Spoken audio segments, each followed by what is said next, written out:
fans, I'm not even going to attempt to lie to you. I'm not going to tell you a white lie. I'm not going to tell you a partial lie. The truth is, this is likely the worst season y'all will have in the last 5 years. Shut up the Bills! It's not outside! It's not outside!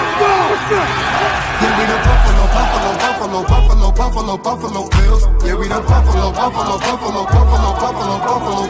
You better know that. Look how we throwing and catching, cause we are unstoppable, yeah. You better know that. Look how we running and hitting, cause we are unstoppable, yeah. Reppin' the mafia, yeah.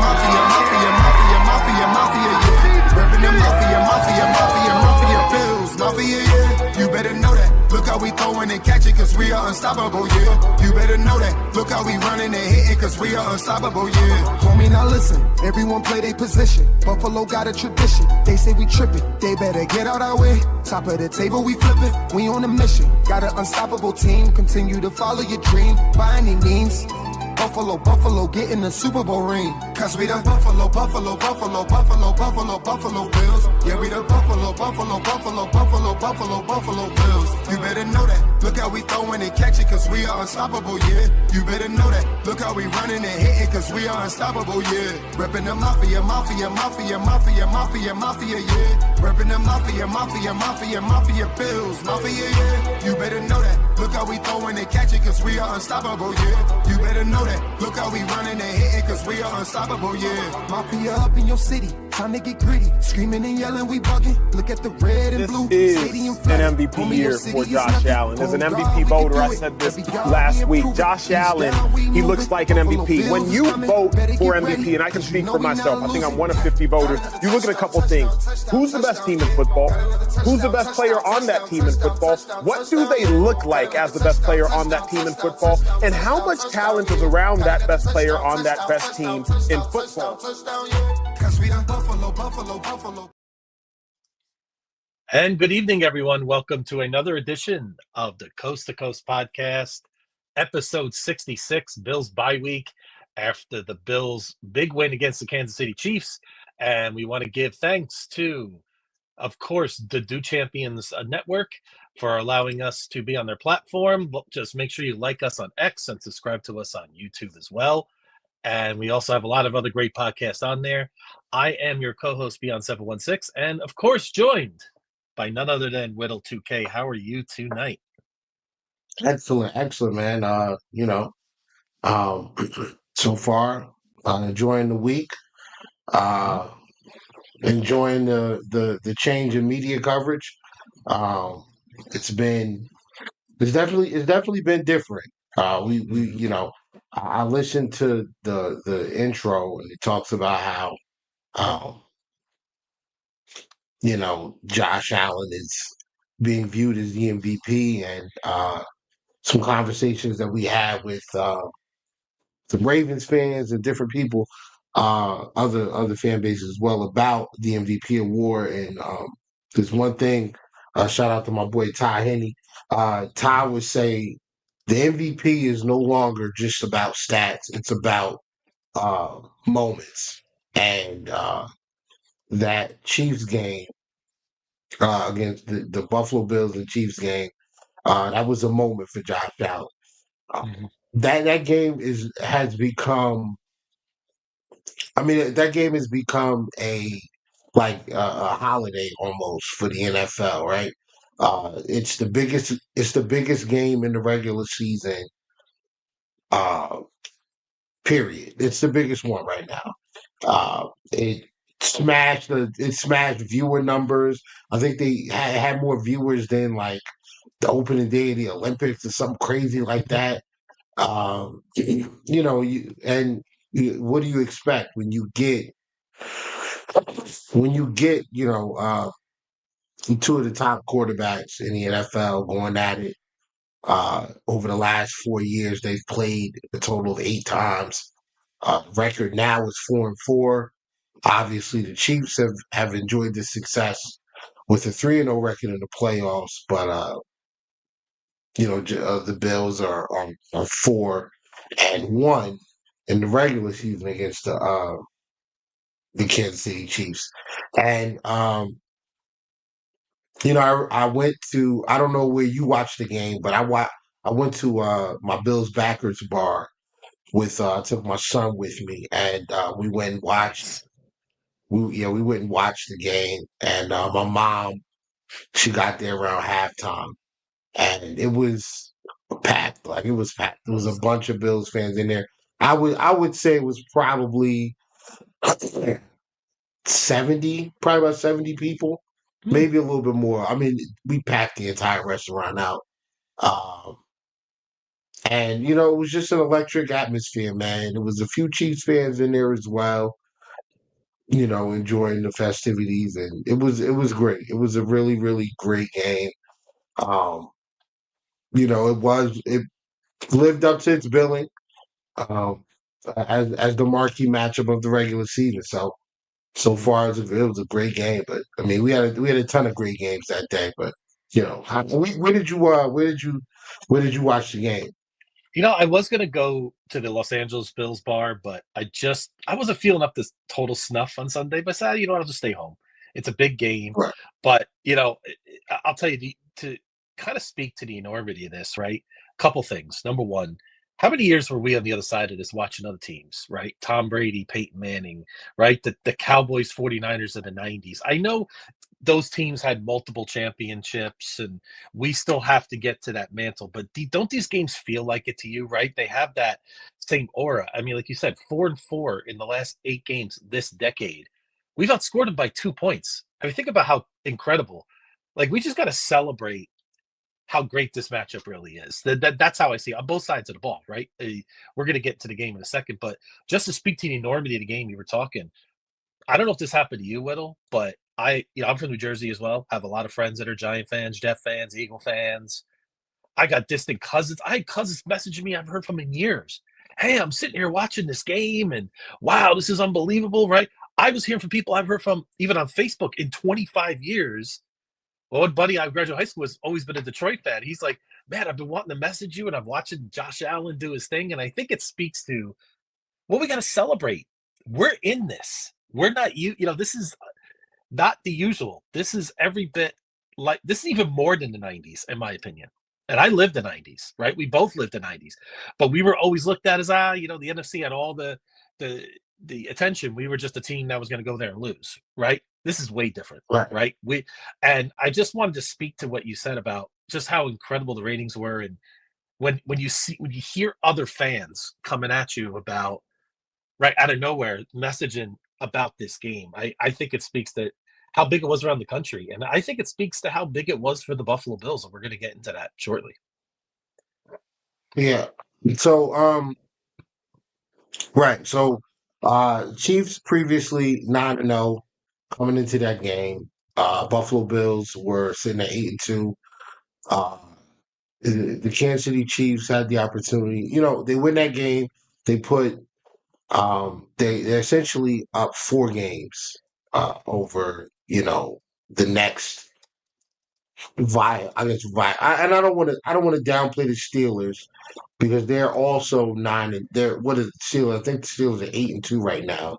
And they play Thursday, they play against the Browns. So I'm assuming that they'll be 9-2 after that game. So but you essentially put yourself 2 to 3, 3 to 4 games ahead of the next AFC team in the standings. So you put the 1 seed pretty much out of reach, right? They have it. The Chiefs have a game coming up, around Christmas time. It might be actually on Christmas where they actually do play the Pittsburgh Steelers. So, they would essentially, if they go into that game and they would have beat us, and they go into that game and they beat the Steelers, they lock the 1 seed up. That's it. Their division is just like their division is kind of like ours. It's pretty much won. It's over with, right? It would take a catastrophic. It depends how much you believe in the Chargers. I agree with you. Yeah, it depends how much we believe in the Chargers. Yeah, they're a nice story. I don't see them taking the division yet from the Chiefs. Maybe next year. Maybe next year they can challenge them for it. But the Chiefs are 9-1 right now. So I want to give some credit to the uh, the Chiefs for always bringing the best out of Josh Allen. I absolutely love this matchup. It's also very nerve wracking. I also had a bunch of people, DM me and message me and text me and things like that. Mhm. And um, they were all basically saying the same thing. Please end their undefeated streak, please. Like knock them off because I'm so sick of hearing from these gosh darn chiefers. So Yep, absolutely. so the game lives up to its billing. Um, Josh Allen plays absolutely unbelievably. We end up winning the game. A couple of key things that we talked about prior to this game, right? Some of the key points that we brought up last week about what it would take in order for the Bills to win this game. Number one, it was going to be Josh Allen taking care of the football, right?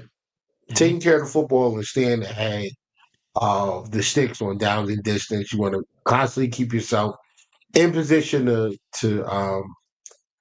get first downs. And the way you do that is you see some success running the football, getting a few yards, and getting to a third and manageable, and then allowing your playmakers to make it happen. Well, those things didn't really happen, right? The Bills constantly found themselves in third and medium, third and long, and they managed to make it happen, man. We Mhm. talked about Dawson Knox needing to be a big part of this game as far as the explosive plays down the field. He had two big plays down the field. We'll get into them. We'll take a look at them. We'll break one of them down. And the other thing was offensively was was playing within the offense and taking what the defense gave you. And then when Josh needed to be great, that's when he needed to be great. He didn't need to be great all game. He just needed to be great in moments. And we had that. Defensively, we talked about defensive line. I was a heavy proponent on the defensive tackles. They have to get a push, right? This is what Denver Broncos did. They did this over and over and over and over, right? Um, the Denver Broncos got push after push after push against Patrick Mahomes, and what happens? Patrick Mahomes can't get the ball downfield. He's got to hold on to it. I said, we have to play man to man. We have to get Patrick Mahomes on the ground. We have to speed up his clock. We cannot allow him to sit back and pick us apart in zone because that you can't win that way against the Chiefs. Um, the Bills are usually a 70, 75 to 80% zone team, right? Uh this game, the Bills, so that leaves them basic math, you're 20 to 30% of the time the Buffalo Bills play man-to-man defense. So Mhm. and a lot of that is obviously short downs, run plays, stack boxes, things like that, goal line. Um, a lot of that eats up, some of those man-to-man snaps. And then when they send the occasional blitz, uh, they totally flip the script.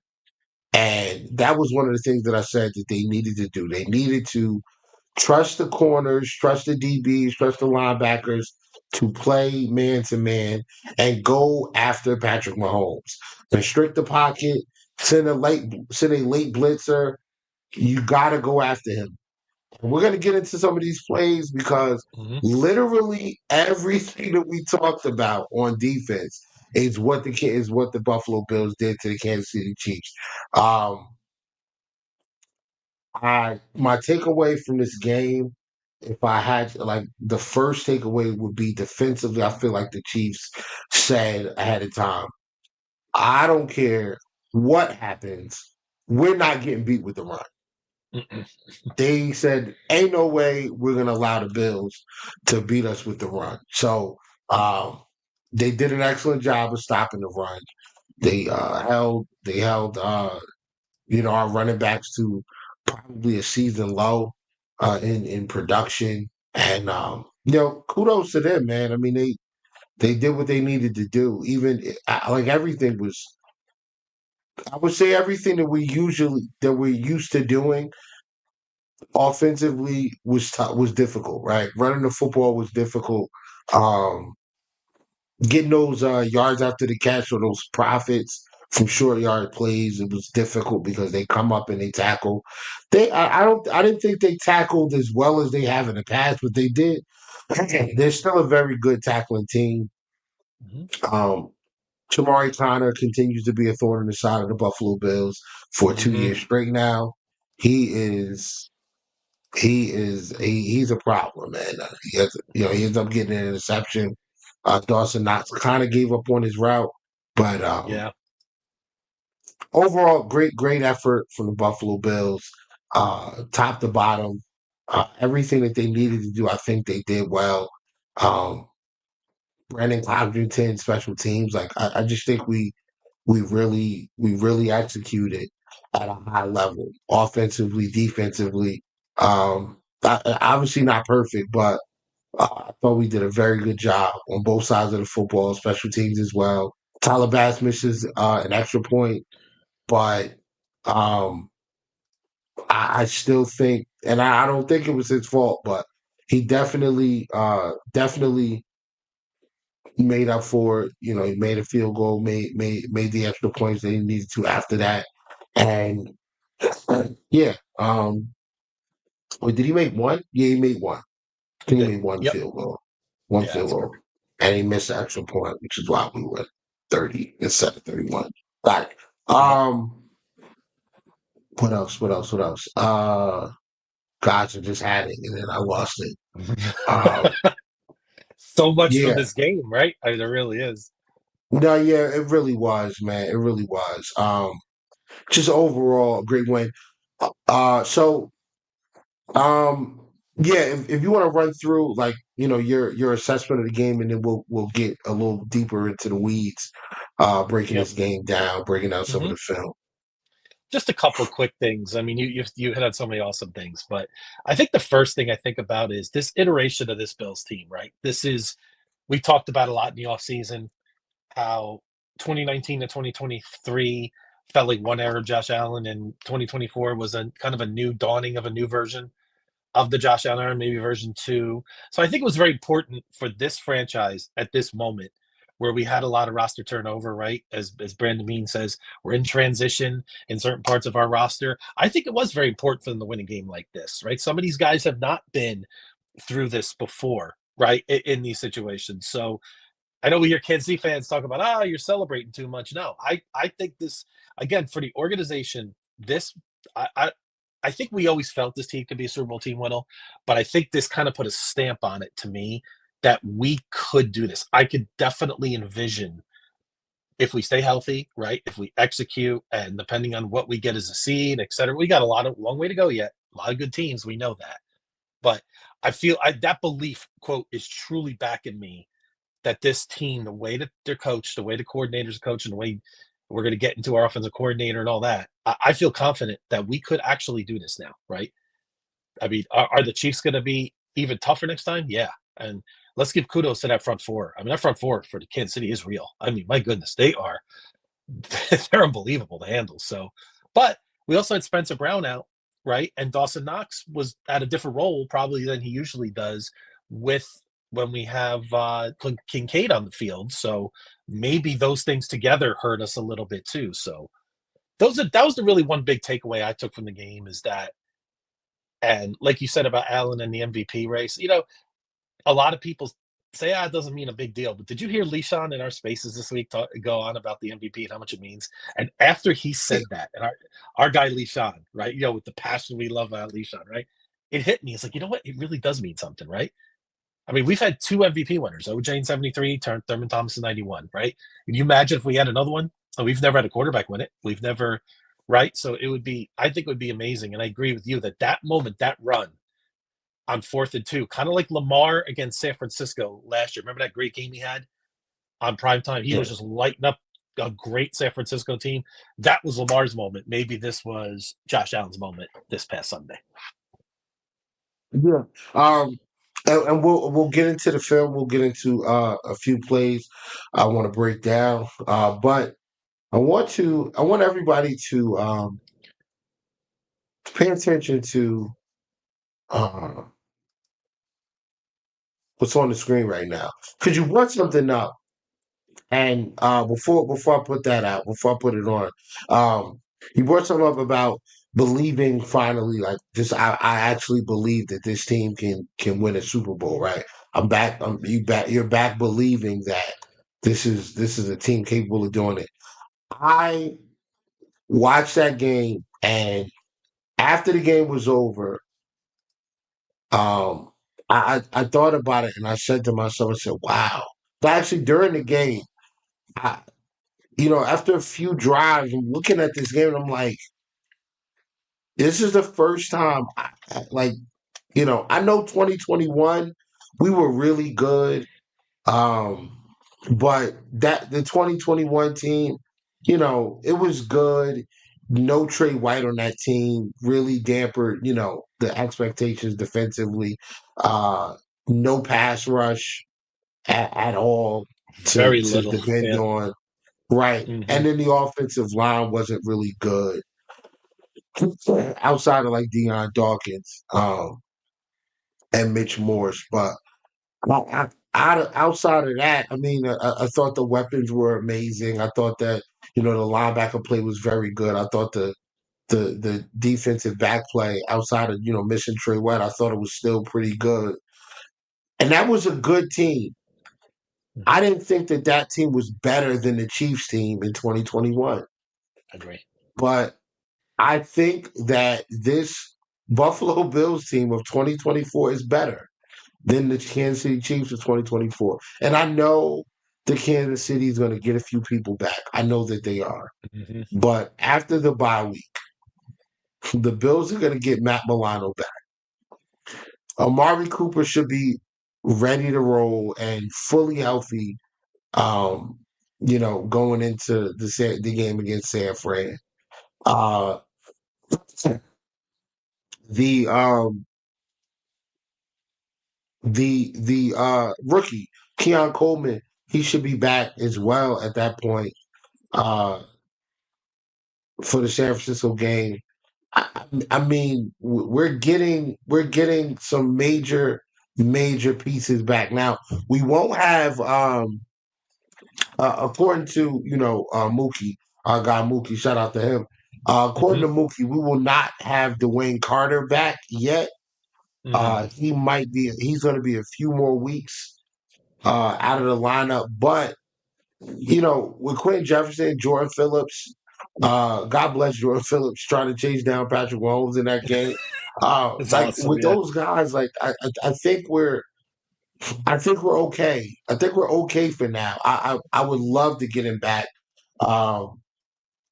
Smoot as well. I don't want to not mention Dwayne Smoot as well, or Dwayne Smoot. He should be back as well. I mean this is huge, man. Like these are key pieces. I think that Chiefs game was the last tough AFC opponent that we had. Sorry, New York Jets. Sorry, New England Patriots. I understand that you guys are still on the schedule, but we're talking about the upper echelon of the conference. That is not you right now. So I think we should be okay with our standing in the AFC. I was worried about taking another AFC loss with Pittsburgh kind of looming there to be able to take that 2 spot away from us. So they went and they took care of business. And on the timeline, on social media, a lot of Chief fans, not all, but a lot of Chief fans have tried to downplay this win, tried to downplay this game and act like it, hey, it's just a regular season game. We don't care about it. We never cared about it. It's not that big of a deal. And last week I mentioned this. I said this is a lose-lose for the Bills. If they win, the Chiefs will say it doesn't matter because you don't beat us in the postseason. Until you do that, whatever with the regular season, right? And that's exactly what they did. And if we would have lost, the notion would have been, oh, the Bills can't beat good teams; they're just paper champs, as Chris Canty said on Twitter. Actually, not on Twitter. He said it on that show that he does. But here we are. We get it. We got it done, and one of the Chief fans posted something on Twitter, and I thought it was pretty funny.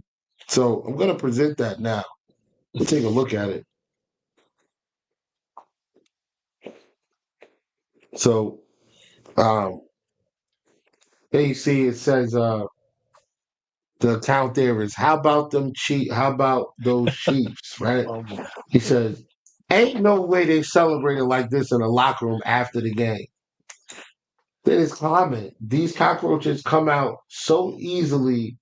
The cockroaches come out so easily, it's hilarious. Bills players really won a game that was basically decided before the 2-minute warning. Shook hands and said, good game with KC.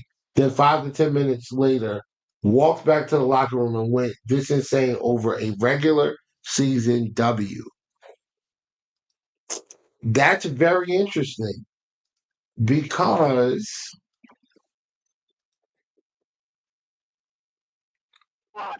Oh my God!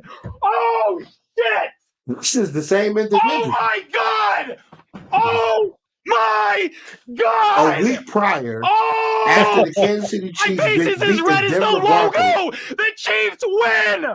Oh! Oh! Oh! Oh my God! Oh! Is he serious? Let's freaking go! Spike the ball, Andy He Reid. spiked the Let's football at home. go! He spiked the football. He spiked the. Do you see this guy? Oh! Yeah, they beat the Broncos in the regular Block that season. field goal, huh? It's blocked! Oh my God!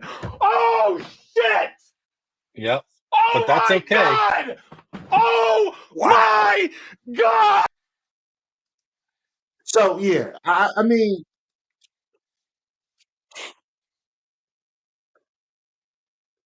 yeah, that's like epic hypocrisy. You know what I'm saying?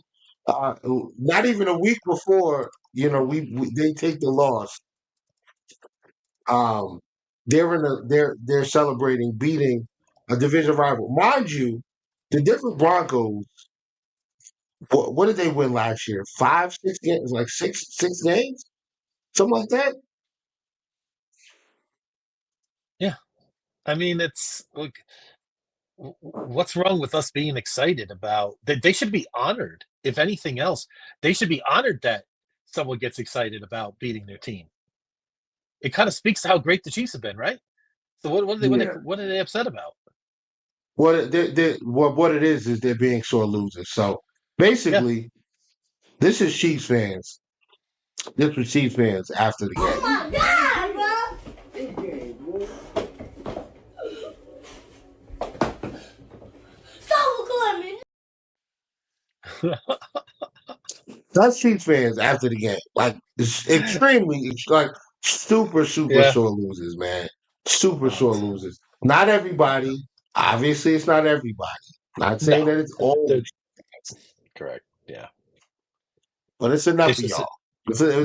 Enough of y'all been on the timeline trying to downplay that. Well, another thing that they've been downplaying is the fact that Patrick Mahomes leads the NFL in interceptions at this point of the season. We're going into week 12. So that means he's played 10 games so far, and he has 11 interceptions. Now, I remember interceptions being such a big topic when it was Josh Allen throwing interceptions over the last few years, right? Uh-huh. He was a turnover machine. It was always, oh, Josh is going to give you one. Josh is going to give you one. So, yeah, I just thought that was I just think that those things are pretty interesting. Um, when you kind of look at it, when Yep, you look at these things, it's absolutely. The one Whittle, the one for me that sticks out for me about this weekend is when I hear, I forget what account it was, but talking about how the Chiefs and Andy Reid's playing chess and everybody else is playing checkers, and they had a vanilla scheme and they really weren't showing us everything. And yeah, I see your reaction already. I think come your on, face dog. says it all. Yeah, that's and there's so many that agree with it, and I'm just thinking to myself, in November, okay, if you want to say the first game of the season, okay, lot changes between week 1 and week 18, right? I get that, but we're at the time of the year we always hear, oh, Andy steps up, right? He steps up his game, and the Chiefs step up, and it just, I mean, of course, do teams keep a couple of plays in their back pocket for the playoffs? Yeah, I'm pretty sure even our guys do too. I'm sure Joe Brady's got a couple of wrinkles that he's not unleashing yet, but they're acting like it was a game in August. It's Right. hysterical. So, yep, and Dave definitely liked your clip, by the way. So that was just yeah, I Like, second that as bro, well. it's wild. Like, I mean, the stuff that's being said is just, it's bro. It's a regular season game, man. Like, it's a high energy game, 100% high energy game. And there's Hmm. nothing wrong with being excited about winning an emotionally charged game against two of the best teams in the NFL going at it again. This is a rivalry. We played them over the last 4 years as many times as we played the Jets and as many times as we played the no, actually we played the Patriots 9 times. And we played the Dolphins 9 times. But we played them as Hmm. many times we played the Jets, the Yeah. Chiefs. Hmm. And So I mean, we're playing them next year too. and we play them next year again. First Hmm. place team play. We're gonna play them again. So Yeah. yeah, Hmm. it's kind of wild. Absolutely. And yeah, it also tells me something too, Whittle, that I believe in the back of their mind, they're truly concerned about us. Whittle, I really think they are. I think they know deep down inside that a 13-second gaff aside, we are 5-3 versus this team in the last 8. Listen, they got the best of us in 2020, no question about it, right? Last year, okay, we lost by a field goal, right? And there's our buddy Dale. Yep, they are. And I agree. I agree, Dale. I think that they are, and I think they're threatened. And I think that's why. And they felt all off season. We know who they are, Whittle. They thought this was the end. They thought we were a good story. We're out of the way. We're not going to be a bother. And here we are again. And they know it deep down inside. Yeah, so And I want to address something that you brought up. You were talking about um, the things that were said where, well, Andy Reid's holding back some plays because mhm, it's a regular season and we might see you guys in the playoffs. We don't want to give you guys everything.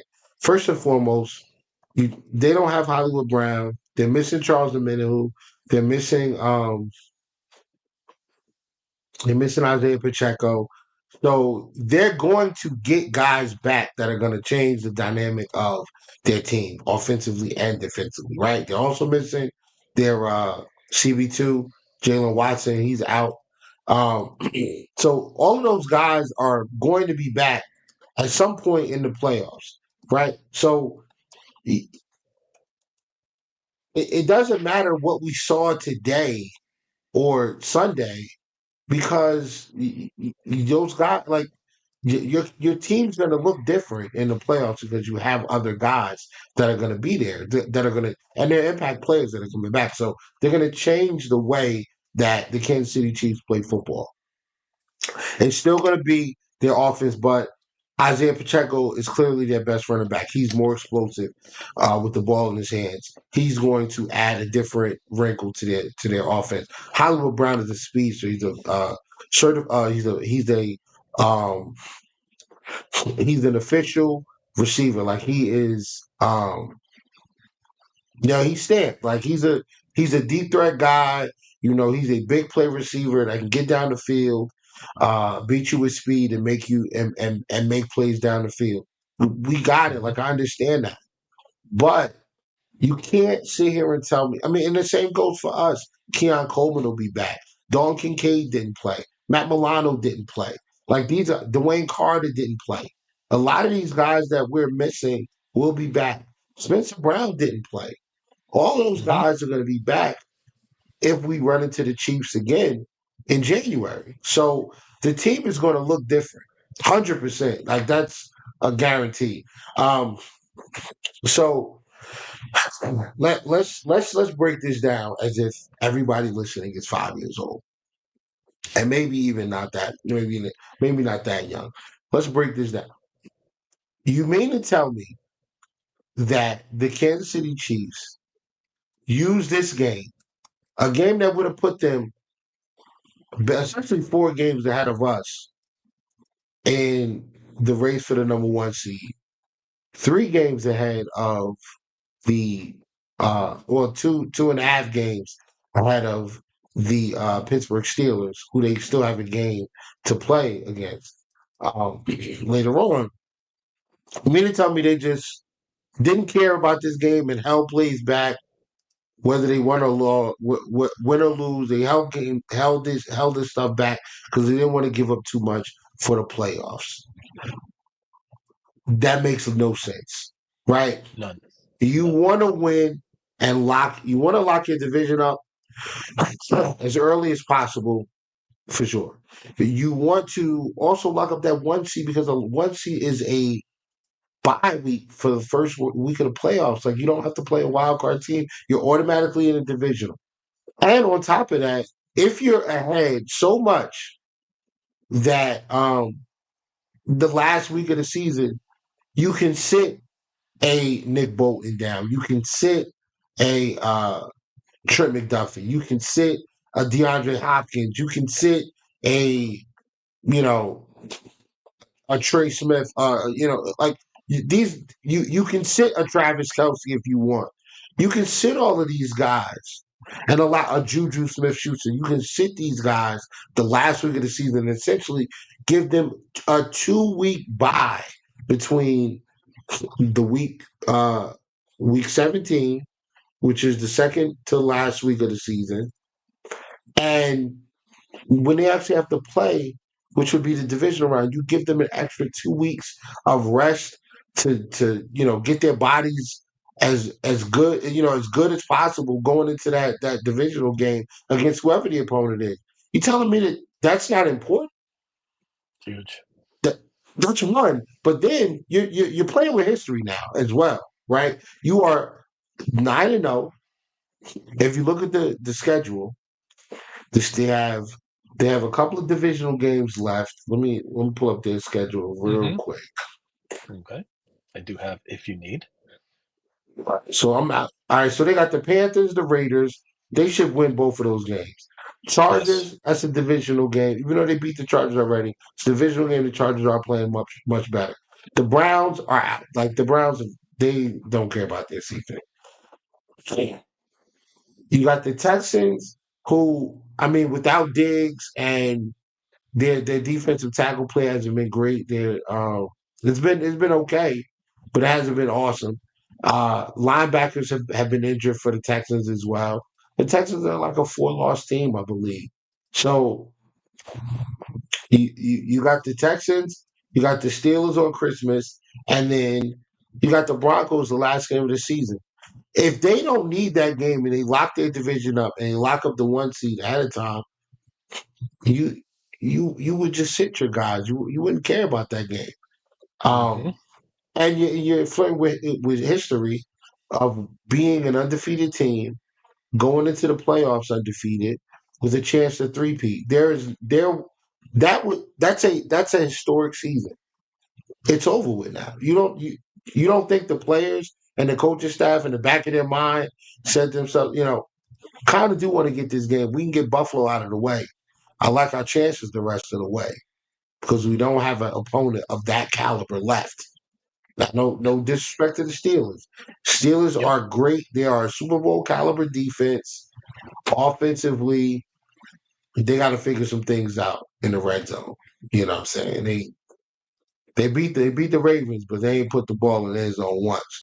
So they got a few things they got to figure out. But I'm just not buying that, man. I can't buy it. It doesn't make sense. So, I just think the people that are saying things like that are just really being sore losers. And, Yep. they'll get over it, though. They'll be all right. Absolutely. Absolutely. And listen, we know the Chiefs are going to bring even more in the playoffs in the inevitability that we do play them, right? I mean, would you expect anything less from a team with arguably maybe the greatest coach ever, arguably one of the best quarterbacks ever, arguably maybe the best tight end ever, right? This team, like you said, Pacheco is going to come back. We all know how their defense is. Chris Jones is one of the greatest players this generation on defense.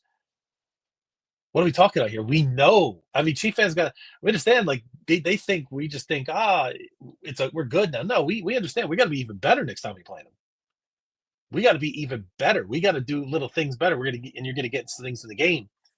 But that's my takeaway too. Like it's fully understood, but the enormity of this win and how it, our good friend Kevin Massari talked about the odds of us being a 1 or 2 seed. I believe we're in the 90s now.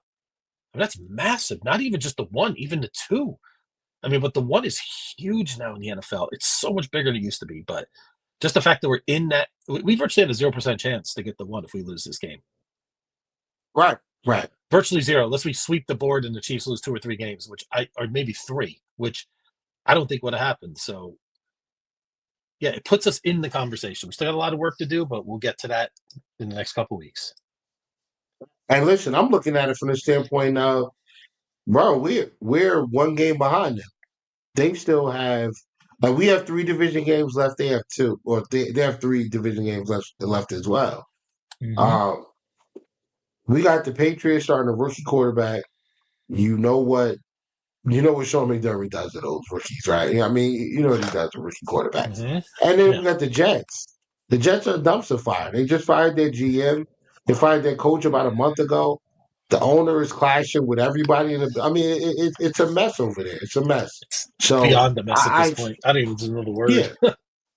And they're coming to Buffalo where they haven't won since 2016. So I mean, I don't see them winning now in Buffalo. Mm-hmm. In a few weeks. But we'll see. We got to play those games out. But outside of that, man, I mean, everything else we got is NFC. We got the 49ers after the bye week. We've been successful against them. We got the Rams in LA after that. I mean, we've been successful against the Rams as well. And the big game, the next big game, another 425 game, another prime CBS game is going to be at Detroit. Detroit is 9-1 right now. Josh Allen in the dome is unbelievable. Unbelievable. And at that point, we'll have everybody. We'll have Dwayne Carter. We'll have all of our guys back. I'm not saying that Detroit's not a great team. I'm not saying that, I'm guaranteeing that we're going to win that game. I like our chances. Yep. I really like our chances. Yep. I went into a Chiefs space right before the game. I went in and I listened and talked a little bit, and they were asking about, Josh is missing his top 2 receivers, so that's going to be big for us. We got to make sure we take Shakir out of the game. Mm-hmm. And I'm like, well, I spoke up. I said, hey, Amari Cooper is playing. He's like, oh, but he's got a wrist injury. I say, yeah, he's he's playing with a cast, on his left hand, like a cast or like a hard cast, whatever, on his wrist, on his left hand. And they're like, oh, okay, well, he's probably going to be just a decoy. First play, first pass play out of the chute, right? The first shot they take is 1-on-1 coverage. Amari Cooper, what does he do? Catch the ball with his left hand. Yep. Way-handed grab, pulls it in. Catch. Huge 25-yard game. So, look, man, What a throw and I, catch that was, by the way. That was incredible. Like that was high level yeah, stuff right there. Yeah. absolutely, absolutely. Um,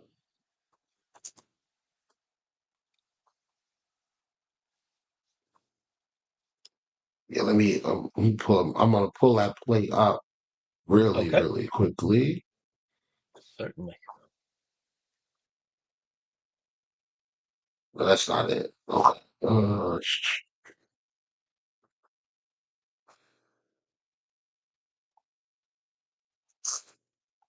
So, but why would so?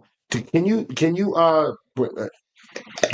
we talked about the MVP, and Yep. I want to bring up that MVP situation, the MVP conversation because um it's actually it's actually a big deal, right? The Hmm. MVP is actually a big deal, and the reason why it's a big deal is because um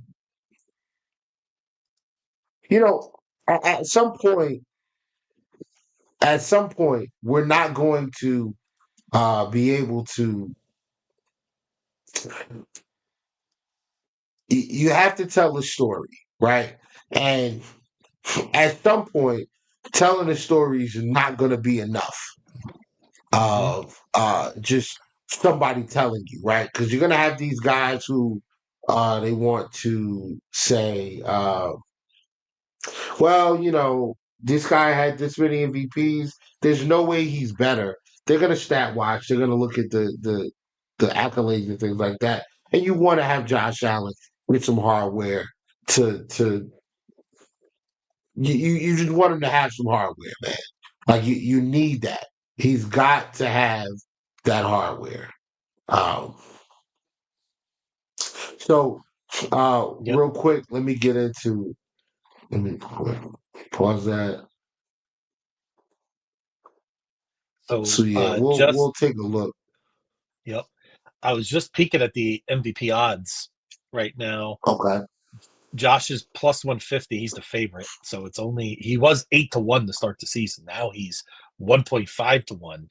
Lamar's still second. Jared Goff is number 3 at 600. That Bills Lions game may decide the MVP. It's possible because if Detroit has a big game, oh, go ahead.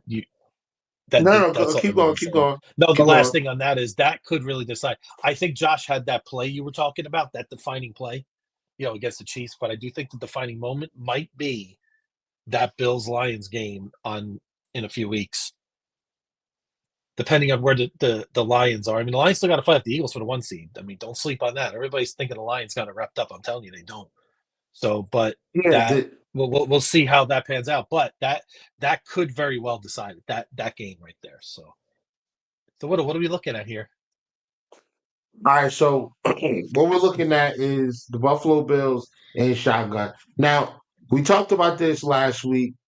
The way to beat the Kansas City Chiefs is to spread their defense out. They have a strength in numbers style of defense, and they really don't give up a lot. They're very disciplined defense. But what we're looking at right now is the play to Amari Cooper. So right now it's trips 3-by-1. Um, shotgun with James Cook on the on the field side. I mean on the boundary side with Mhm. I want to say this is Curtis Samuel out here. It's either Curtis Up, but Samuel or Mac up top. yeah, that Up looks like top. it could be Mac. I got to zoom in on that a little bit to You know, see let it. me But check. I can check right now. It tells you right here on the side. Wide receiver. Oh, it is Curtis Samuel. All right. So oh, you're right. Okay, I okay. zoomed in. Now I see it. Yeah. Ah, there we go. All right. Yeah, So Curtis Samuel's at the top. And what did we talk about last week with the Kansas City Chiefs? Press man coverage, right? You want to pass the ball against Kansas City Chiefs, you got to be willing to deal with the press man on the boundaries. So here mhm, we have Amari Cooper down here at the bottom, lined up against Najee Johnson, I want to say. Jamari I believe Connors so. in the slot, matched up with Khalil Shakir sitting here. This is Dawson Knox. So that's their safety cook. Um, And you got James Cook here, Nick Bolton's in the middle. They've got a four-man front. Uh, and yeah, so we're just gonna let this play run out. You're gonna see motion here. I believe it's Shakir that's gonna go in motion, and that's gonna pull Connor away, which will give a true one-on-one to Coop down here at the bottom, and we'll let this run out.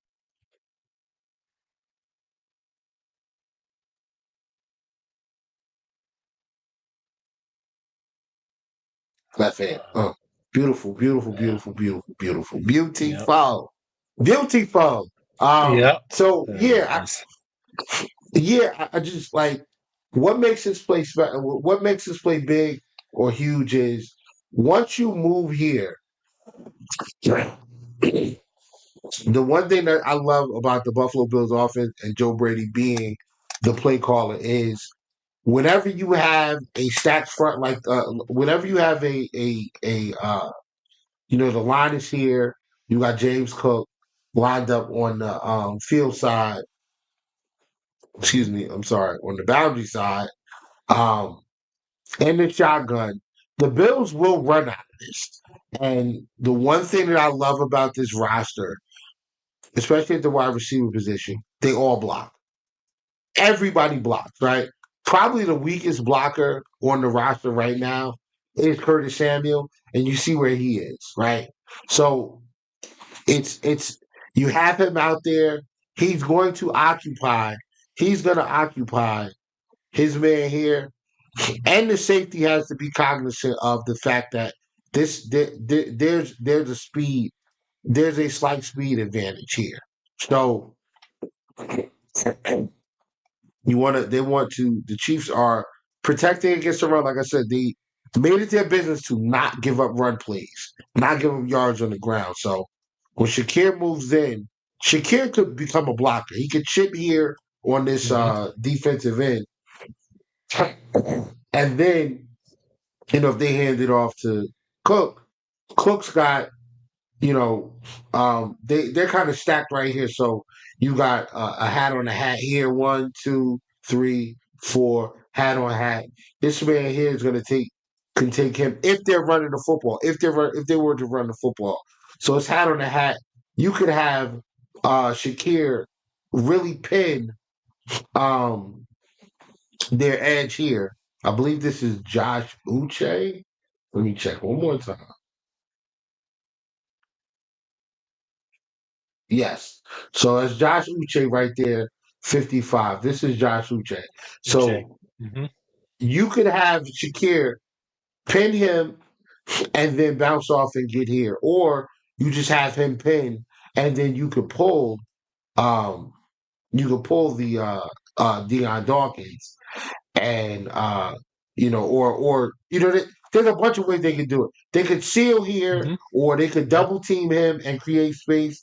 Allow David Edwards to go one-on-one with Nick Bolton, which is a matchup that he should win, and then allow James Cook to kind of pick his spot.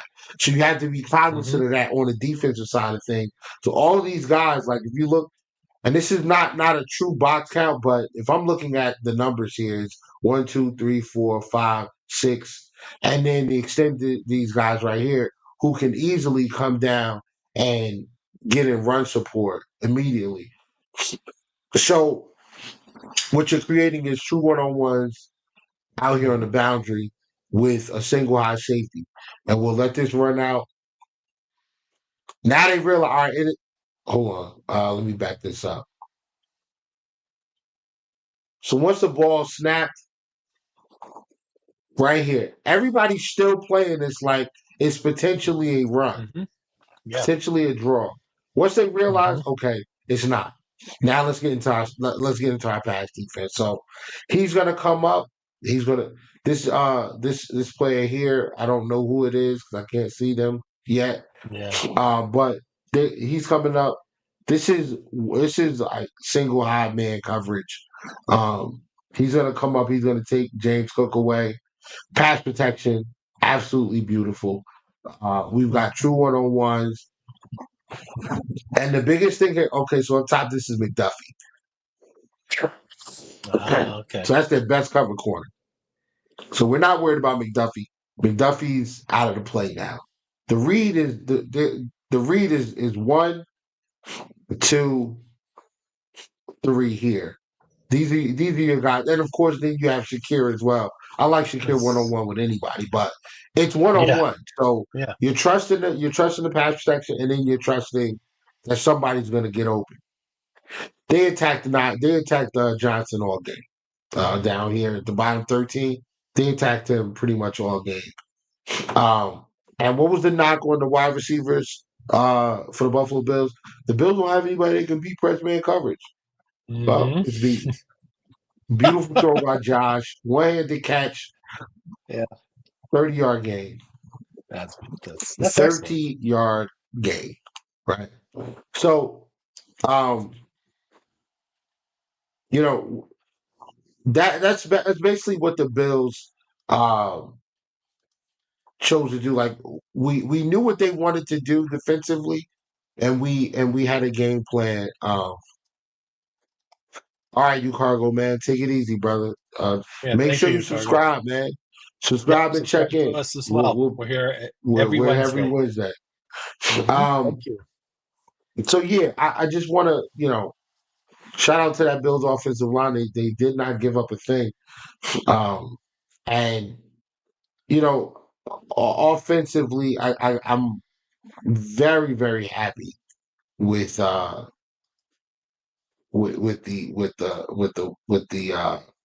offense. Like, I mean, it was amazing. It was just the offense is really really good. I want to get into a Khalil Shakir play that we're going to talk a little bit about. I love a good Khalil Shakir play. So yes. So let's make sure. This is it. Yep, this is it.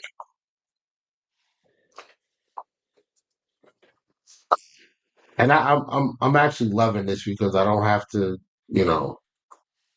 do all of that prep stuff ahead of time where I gotta save the video, record it, crop it down, and then upload it. I got it right here. I got everything available. So we'll bring it back up. Bring it back up one more time. Not one more time. This is another time we're gonna bring this back up. So nice. All right. This is, if you remember the Houston game, we talked about this a while ago, a few weeks ago with the Houston game, where I said that the Joe. One thing I want to give Joe Brady a lot of credit for is Joe Brady did what Ken Dorsey didn't seem to be able to do, which was make the game a little easier for Josh Allen. Right? That's what you're supposed to do as a coach. You're supposed to make the game a little bit easier for your players, put them in the best position to succeed. And when you have a quarterback as athletically gifted as Josh Allen, you don't want him to have to win the game on every play mentally. Just give him some layups. Not saying that he can't do it. It's just not feasible to have him do it for 60 plus plays a game. Like, it's just not. Or if you're throwing the ball 30, 35 times, you don't want him to have to figure out a way to ensure the play is going to work. You want to give him some layups. So here's what I like to call simple math problems, right? I'm going to freeze it here. So again, look at this. This is a box count. Very simple. We got trips on the field side or the weak side here, but this is the field side because there's more field. The ball is lined up kind of on the left hash. Yeah. This is the field side. You got trips right of the quarterback, the running backs to the right of the quarterback, and then you got the tight end here on the weak side. So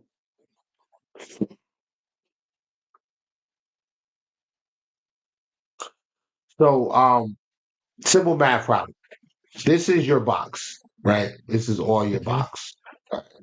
So if I'm the quarterback, if I'm Josh Allen, if I'm the play caller, I'm saying, Josh, you're going to get to the line, and I want you to go up there and do a simple math problem.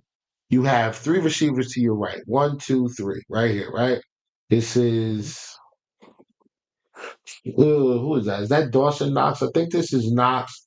I think I that's think Shakir, and this might be Matt Collins. I think that's Matt right there, right? mhm. So, oh no, that's not Dawson. This is Dawson's on the Dawson. bottom there. I think. Yeah, I believe Yeah, so. you know what? I'm. Let's make this easy. Oh, go for It's it. too Yeah, I simple. don't blame you, There Little. you go. There we go. All right. So one, two. Okay. Oh, so these are all tight ends. Also, Zach Davidson's in there too. We got a three tight end set. Yes. Yep. So this and this is what I pray. Like, I mean, there's this song called "Dreams and Nightmares" by Meek Mill, and I'm telling you, I used to pray for times like this where we would get 13 personnel in a spread set, That's a shotgun, beautiful play design. guys Yeah. out wide. Like you got Quentin Morris here, Zach Davidson here at the top of the screen. This is a mismatch, right? Mhm. Just look at the size. If you zoom in and look at the size, Yeah, I could see this it. is a Oh yeah. mismatch. Yep. It's a Yep. mismatch and it's one on one coverage. So Hmm. automatically you already know from the defense, I'm paying attention to this. Even though this is like Zach Davidson, who cares about him? But they may throw this man the football, and he's bigger than this guy. So you Yeah. trusting your corner out there to do a lot. McDuffie is Hmm. here, right? So I'm telling Josh, come to the line, and I want you to do a math route. You have one, two, three, four, five, six guys here on the line. You have one, two, three, four, five, six, seven, eight defenders in the box. This is the box. Hmm. They're all here, right? You got Cook there, you got Reed here, and I'm assuming this is not. I'm assuming that's Johnson at the top, whoever it is. So if I'm Josh, I'm looking at this and I'm saying, all right, I got two defenders over here, Cook and Johnson, and I got three options to throw the football. Now, this is Leo. This is Leo Chenal right here. So they're here and there. Drew Tranquil, Nick Bolton, they're Carl Loftus. Now, this is why one of the things I love watching Kansas City play defense Hmm. because they are so sound, they're so smart. We'll run through this play a couple times, but excuse me, Very fun. we'll run through this play a couple times. But initially, what I want to pay attention to is Leo Chenal and what Carl Loftus are doing, and what Josh is looking at. Josh is literally looking over there right now. Like he's paying attention to, all right, I'm doing my count. I see what I got going on here. I got two tight ends on a DB and on a safety. And Shakir is my inside receiver on a linebacker. So here we go. Let's sell. We're going to sell the run here, but we're going to throw the screen pass because we've got the numbers, especially if they react how we want them to react. We want them to crash down, right? We want them to crash down and um and pay attention to James Cook. And how we're going to sell it even more is we're gonna go back to one of our Joe Brady saying we're gonna go back to one of our patented plays that we ran a lot last year. We still run now, which is the tackle wrap run play, right? So what they do is they'll Hmm. pull the tackle to the inside. These linemen are supposed to block down this way. So you got this guy, Deion Dawkins supposed to go and he's gonna take whoever this fat guy is. This guy's gonna go down and take him. He's gonna come down and probably help with Chris Jones. He's supposed to come down and take Carl Loftus. And the tackle rap's supposed to pull in, right? So Hmm. what ends up happening though is they don't block that way. What happens is they just go straight ahead and they let Carl Loftus come in. And the reason why they do that is because they want to sell the run. They want to sell the run to him. They want him to be occupied with the run. They want him to be occupied with the run, and they want to get the ball out to Shakir here. So let's go through it.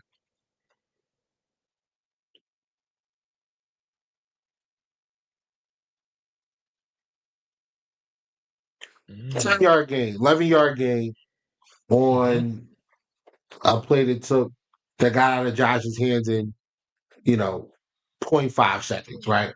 Again, let's pay attention. The offensive line is they're just gonna block straight ahead. They're gonna let Carl Loftus come in, and Chenal is gonna come right behind. Chenal is going to he's trying to read whether or not the ball is going to Cook. But he never gets too deep because they're coached extremely well. Right. And we've seen this against other teams. Like we talked about it earlier for the Houston game.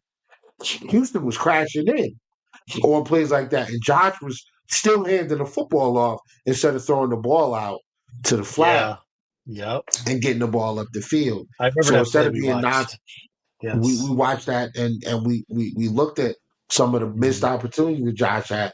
This is called growth, right? So we'll watch it again and watch what these guys are doing. So they know right here. Once that tackle is pulled, both of these guys are looking at James Cook. They're reacting to the run. Now I got a hat here at the top. I got a hat here. I got a hat here, and I got Shakir with nobody. Everybody is buying the run play. Straight up numbers. We pulled the tackle. We double team down on Chris Jones. This play is if it's a run play, he's coming up. He's going to take Nick Bolton out of the play, right? Or he's going to come up and take Drew Tranquil out the play. McGovern's going to come off of Chris Jones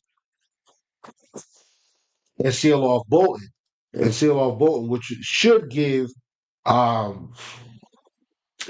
Cook a lane to run, right? So they're reacting off of this because we've run this play a bunch of times. Now we're selling it to them. Guys, we are running the football. We're getting ready to run the football. And this is a patented play that we love to run. The tackle wrap. We don't believe your defensive end can get to James Cook before he gets through this hole. So this whole time, Shakir sneaking behind Quinn Morris, who's going to come up and put a hat on Brian Cook. You want to watch it play? Karlaftis, great play, almost got there. Karlaftis almost got to the ball. He's head up. He's not over pursuing. He's the backside defender now. He's gotta come and clean up that cutback. They sell it, and we get a hat on the hat. First down. I absolutely love that play. I love that Joe Brady is giving Josh Allen simple math problems to figure out and to take his shots down the field. One other small thing, Whittle, that he's leveraging one of the quickest releases. I know that Sports Science said Josh Allen has a similar release to Brady, which is one of the fastest they've ever recorded. Right? You see how fast Josh Allen can throw that ball? Like he's leveraging that incredible, whatever you want to believe, given talent, right? That he can get that ball that quickly, like you said, making it easy for him, and also leveraging his some of his best assets. That's a fantastic play, and great job breaking that down, Whittle. I see it so differently now that I like I said, when it comes to play calling, it's not my number one forte, but that was very informative. I appreciate that. Right. I appreciate it, man. And so we'll go back to another play. This is going to Dawson Knox, right? We talked about Dawson Knox being used in big sets, big formations down the field. So it's one of our favorite one of the staples of this that's definitely Mac up there. That's definitely Mac House. 100%. 100% Mac. That's Shakir. So right now we're in 12 personnel. Right. We're in 12. Dawson Knox, I believe, is here. Well, you can't see him because Deion Dawkins is so damn big. We're under center, and we have Alec Anderson in. So this is Josh under center, and analytics will tell you the Buffalo Bills are going to run the football probably 70 to 80% of the time when they're under center, right? So analytically, if I'm Kansas City, I'm reading run. All day long, I'm reading run. I'm looking at it and I'm saying, this is a run play. We got two safeties high. Defensively, we got another stacked box of 1, 2, 3, 4, 5, 6, 7, 8 guys. We got one-on-one on the boundary. We got Shakir in motion. So we'll let this play run out. What you'll see here is Dawson Knox sneak out on a post route because everybody's reading run here, right? Mhm. He's going to sneak out. He's going to leak out and get downfield and beat the linebacker Leo Chenal, who's a heck of an athlete. I think he's like an 8 and some change in a RAS. He might even be a 9. Mhm. A RAS score guy, but That's excellent athlete. Mhm. But let's go through the play. So you got the carry in motion, fake, Dawson Knox wide open. Why does that work? Why does that play work? Because most of the time, analytically, when you see 70 coming in as eligible, you got 1, 2, 3, 4, 5, 6, 7 guys on the line. They pull Shakir, put him in the backfield, and Shakir's an excellent blocker as well. So what they're doing is they're telling you, guys, we're running the football, and the defense is looking at this set and saying analytically, what we've watched on films when the Buffalo Bills are under center, Mhm. they're running the football. We're going to Mhm. run the football. All right, so we're going to sell that. We'll run it. And what is Chanel doing? Boom. Uh-oh. Lost containment. And let's go back and watch Mac. This is why you don't want selfish players. Mac's sole job, Mac Collins' sole job is to run his man and the safety out of the picture to give all of this space to Dawson Knox, who's going to sneak and get behind Chenal and make himself available. You got nothing but green grass here for Josh Allen to throw the football. Can't have selfish players. He's got to run this route hard. Gets inside, Mm. gets upfield, pulls his man. It's man coverage. Good point. Easy Yeah. pitch and catch to Josh. Huge play down the field. Beautiful, beautiful, beautiful That's design. beautiful. Layup. It's an easy read. Like Yep. it's simple. Simple You know stuff. what else I remember about that play, Whittle, is Romo pointed out the jumbo on this play before it happened, right? He noticed that, we had, Yep.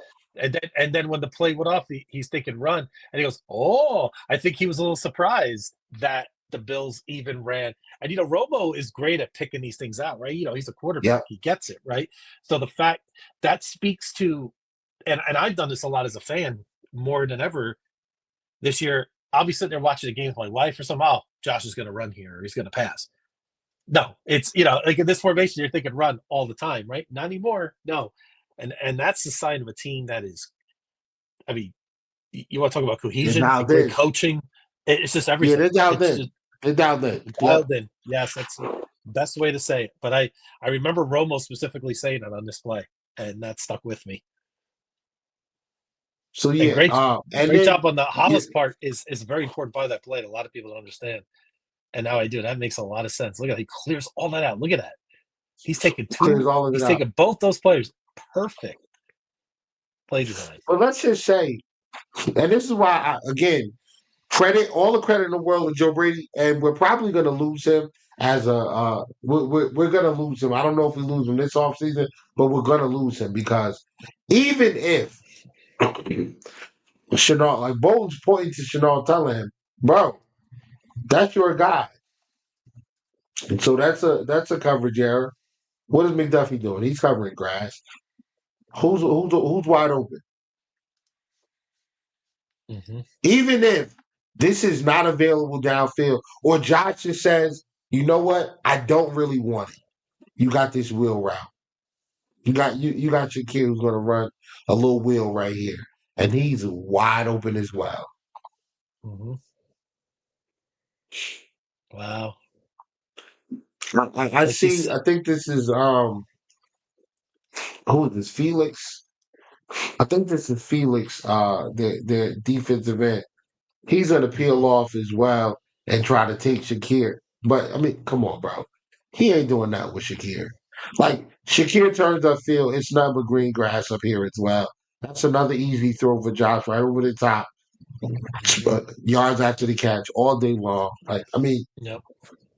kudos to Joe Brady. And I'm going to step away for Mhm. 2 seconds. Uh, if you want to go through the sponsors real quick, that'd be great.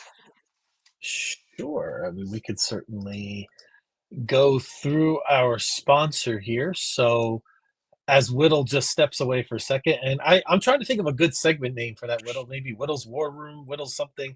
I got to come up with some kind of clever slogan or something for it.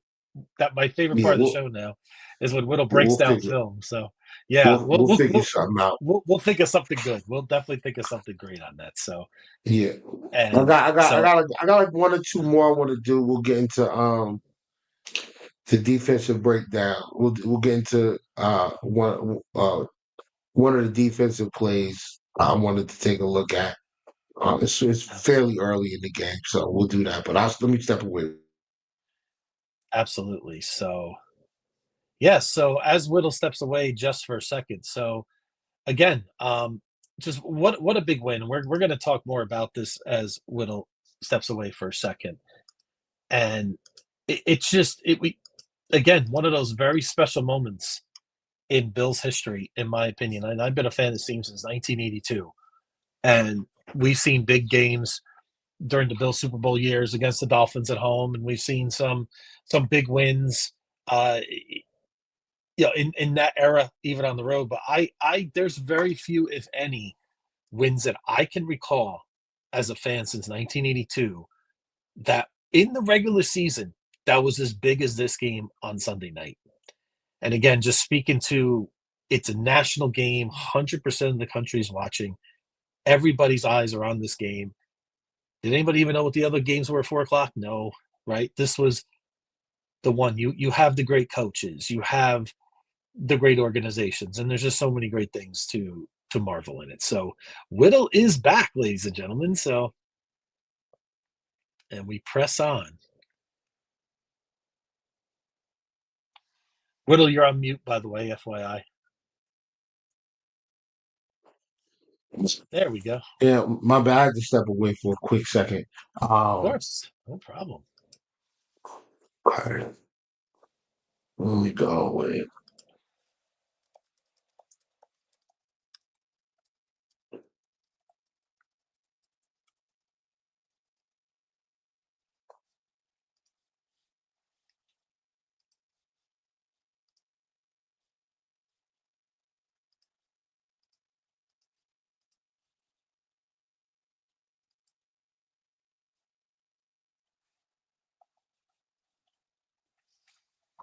All right.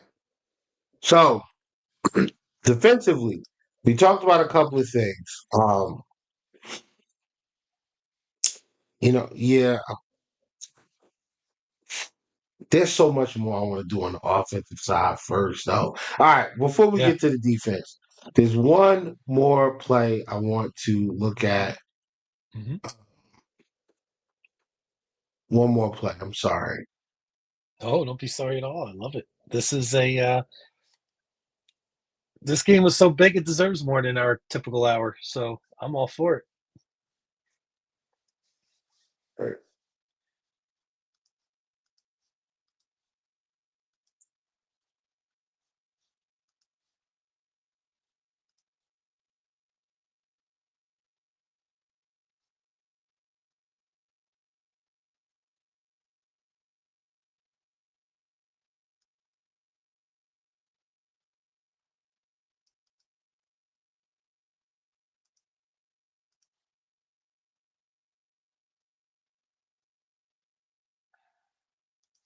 Just reading some things on Twitter. This was a great tweet from our friend at Bills Fanatics Zbot.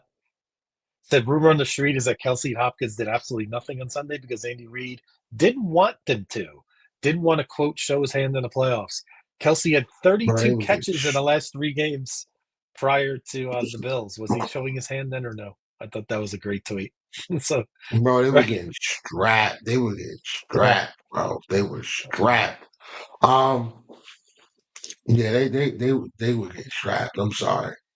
Mm-hmm. All right, so let's get back into it.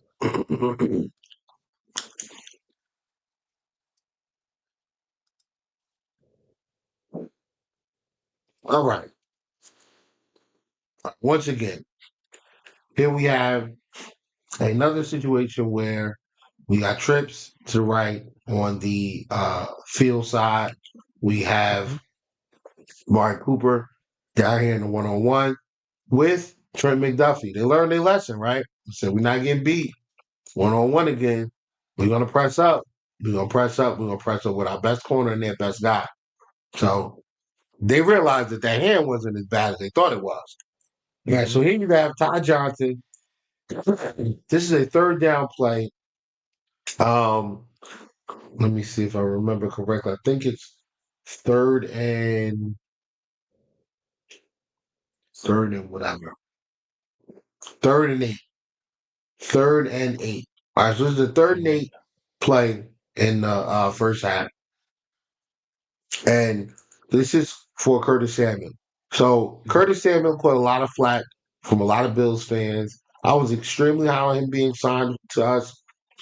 And when they got him, I was so happy. So happy. I say, yo, Curtis Samuel, this dude got speed. He's an excellent wide receiver too. He can move in the slide, he can move on the outside. He's going to stretch the team vertically. He's great with the ball in his hands. I can't wait to see Curtis Samuel. And he's been a dud all season. Yeah. But now Brady is taking him away from the gadget role and then putting him into more of a traditional wide receiver role where they're allowing him to run. It was basic, letting him run regular routes, right? Here we got Shakir at the top. We got Dawson Knox, and we got Curtis Samuel, Ty Johnson, Amari Cooper, right? Regular four, So again, how do you crack the code on the Chiefs defense? Spread them out. Spread them out. They're great as a unit. Individually, not everybody's there, but they are great as a unit. Kind of like how we are defensively, right? So we'll let this play run out, and I'm loving how much motion they use in this game. Real quick, again, you cannot have selfish players, folks. You're gonna put your care in motion. What they're doing is they're creating a lot of traffic. You got 3 receivers, 2 cover guys right here. That's it. It's a 2-on-3. So you got the advantage. Shakir comes over on a third down play. Shakir is usually the target. So Shakir's eye candy. Shakir's going to come in and he's going to draw the eyes of the defense and cause the man responsible for Samuel to be late. Dawson Knox is basically running a vert, and he's going to pull his man and try to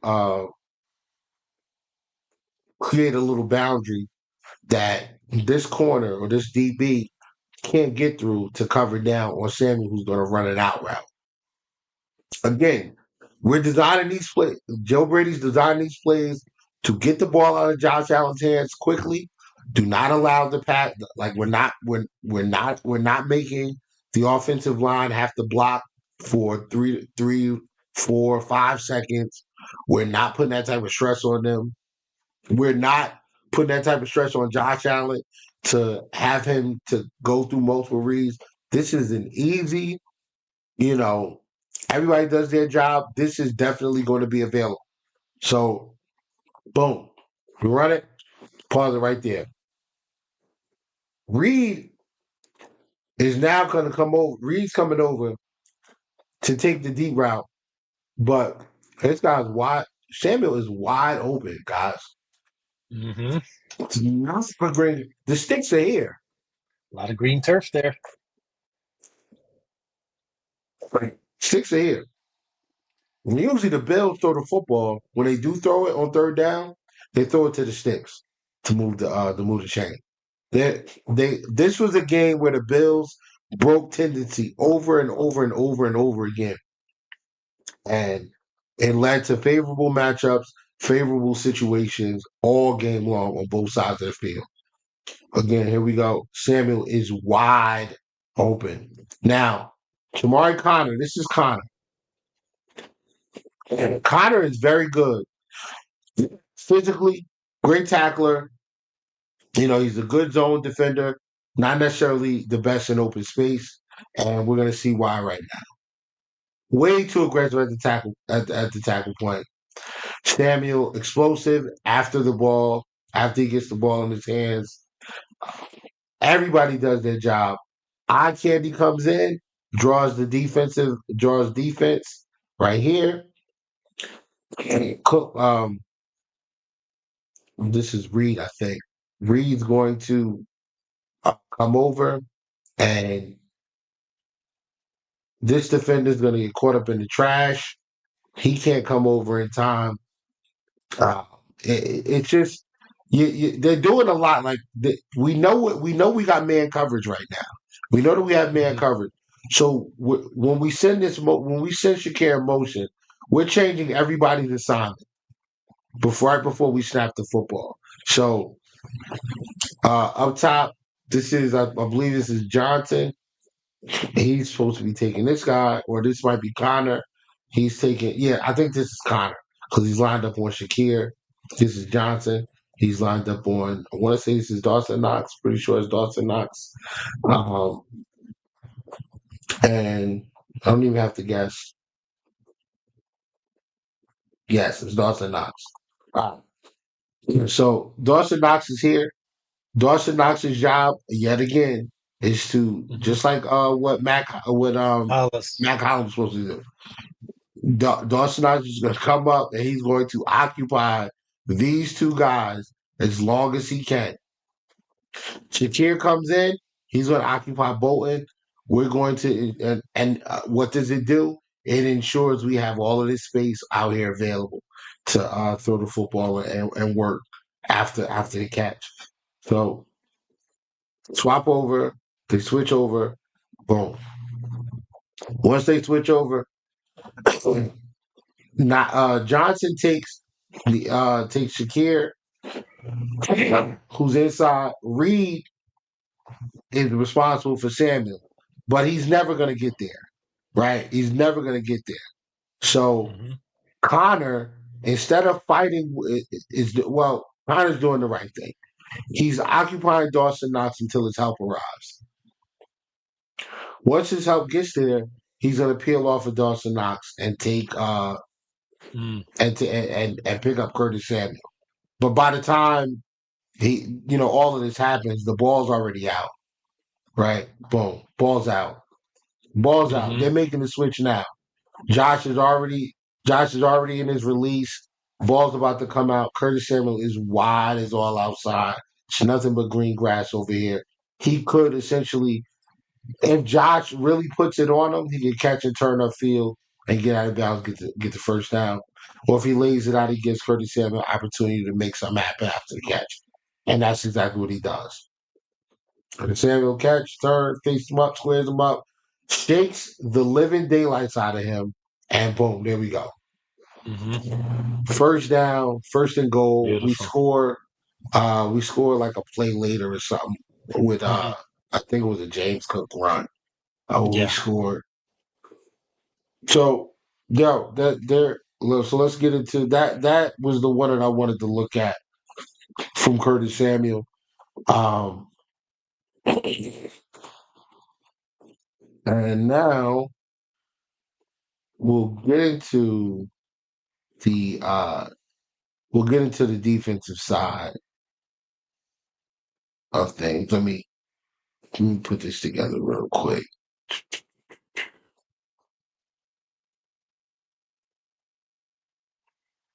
All right. So, defense side of the football. Remember what we talked about? We said in this game, if the Bills want to beat the Chiefs, the Bills defensively, they're gonna have to play man coverage. They're gonna have to put pressure on Mahomes. They're gonna have to get home. You're gonna have to get to him. They're gonna have to trust the DBs to play man, and the defensive tackles have to get a push. They have to collapse the pocket. We're gonna see every example of that on this play right now. So right here, you have the Chiefs are lined up in well, they motioned out to a trip set, but they started off in in the 11 personnel shotgun balance. Well, not really balance, but they we're in shotgun. The Chiefs in shotgun. We are in a single high look, and the Bills are going to go man. So everybody's got their guy. This is Douglas. He's got whoever this is. I think it's Worthy. This is I want to say. I think this is Taryn. He's going to take Hopkins, and then whoever these guys are. I think Juju's one of them, and then like Travis Kelsey's up here. So we'll go and run it. They'll bring Kareem Hunt out. So now we're in an empty set. So now we're in empty, and we've got basically everybody's on their assignment. 1, 2, 3 supposed to be right. 4 and 5. But I think what happens is Bernard is going to take the inside tight end here, and that allows Dorian Williams to come down and apply pressure. He's going to spy at first, and then I think he comes down and applies pressure. You got Taylor Rapp, single high up here. Hamlin's on Kelsey, I think this is. And this is Benford out here on Kareem Hunt. So let's run it.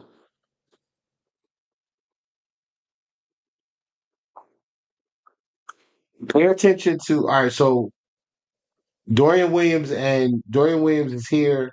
This is Bernard. So okay, I was wrong. Dorian is going to take whoever this is, or I mean, he Is may that come Kelsey, down. maybe? Yeah, no, this is Gray, and I think this is Kelsey. So I think Kelsey. they're going to Okay, you're right. switch. Yeah. I think what's going to happen here is Williams is going to take the inside here, and he's going to switch. Let's see. I could be wrong. I think they were supposed to switch. I think that's what happened. And Hamlin got caught ball watching. See, that's an issue, right? That's an issue. But even when you're wrong, sometimes your teammates, they help you out, they pick you up. Watch what the defensive tackles are doing here. Ed Oliver, Daquan Jones. This is AJ. This is Groot. This is Rousseau. Right here at the bottom, right here. Rousseau, AJ, Daquan Jones, and Ed Oliver. Now watch what the defensive tackles do.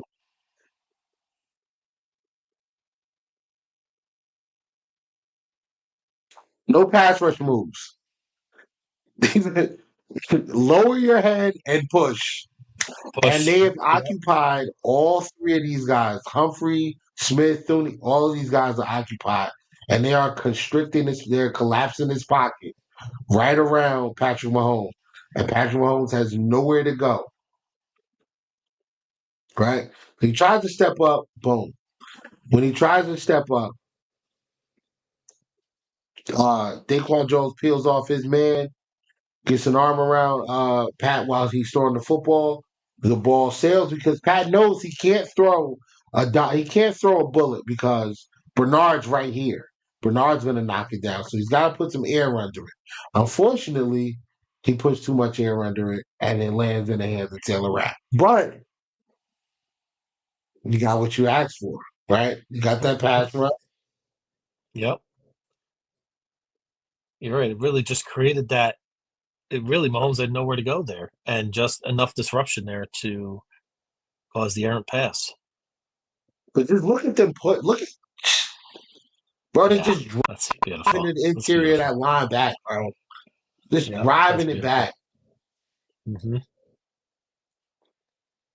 But I could watch this all day, man. I could watch it all day. Yep, absolutely. And we've talked about it over and over again, especially you, about how important that is, and the way we disguise our safeties and everything. And when you get that pressure up the middle, and you can confuse the quarterback, and you can limit what he could do in the pocket. I mean, there's so many factors into it. It just, and like you said, it could mask some other issues with, like let's say in that case Hamlin, right? It wasn't even a factor because of what Ed and Daquan Jones did up front. Okay. I'm incorrect. This is not man. This is cover three match. Oh, okay. This is cover three match. And I'm gonna point out the mistakes here. Worthy's wide open down here, right? I Yes. think this is Worthy. It looks like it could be Or no, this is Hopkins too. Hopkins. No, yeah, this is Yeah. Hopkins. This is Hopkins. My Yeah. bad. Hopkins, Juju, Noah Gray, Travis Kelsey, and um, Kareem Hunt. Right. Kareem Hunt. So we'll go back a few seconds, and this is cover three match, and watch what happens. And I know it's cover three match because Juju is going to come inside. Hopkins is going to come on a sit. Hopkins is going to run the vertical, and then Rasul's supposed to take him, but Rasul gets greedy. You see that? You out of position, dog. Luckily, we didn't get burned for it, but yeah. But it just goes to show you the pass rush uh, did an excellent job on that play. Caused the errant throw, interception, huge momentum swing. Right after you score a touchdown, you come out first pass play, boom, you get an interception off of Patrick Mahomes, and you're in great position to score again because we get the run back to about midfield, and we're almost already in plus territory. So uh, uh, again, we talked about this last week. How to beat the Chiefs. We watched Denver do it. And what did they do? They just pushed people. They said up front, Hmm. we are going to push you. And Daquan Jones, extremely powerful, man. That was excellent stuff. Excellent stuff on that. So, yeah. Great stuff, Whittle. Love it. Love it. Yeah, man. So, you know, uh, I'm gonna play the MVP play because I think Okay. it's time. Are you all right with that? I think Of course. we should be good with that one. Oh yeah. The MVP play. I like that. That's maybe the nickname for it going forward.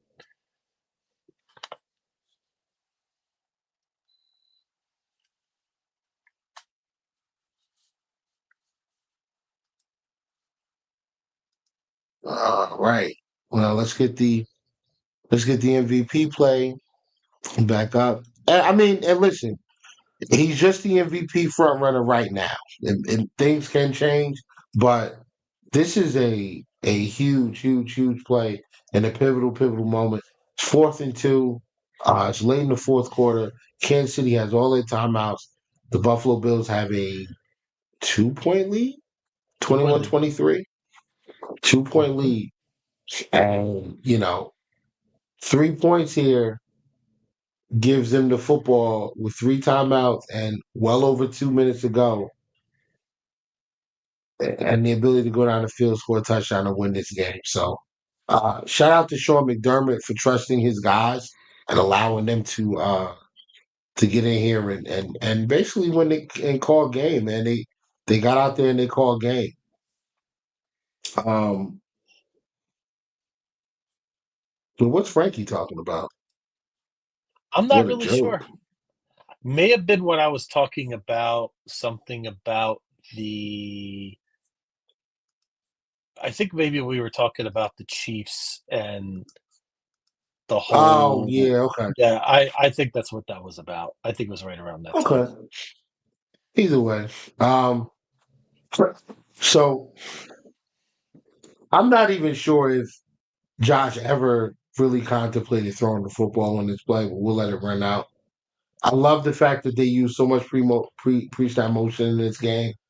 It Yes, right there. really See that? Just that little movement right there by right? Was yep. that That was was that Ty Johnson, Johnson. right? Ty Yep. Johnson, yeah. Just that little extra movement, just to even if it throws one player off, right? Just or right? I just wanted to watch that again really quick just to see what he could cause there. Slow this down.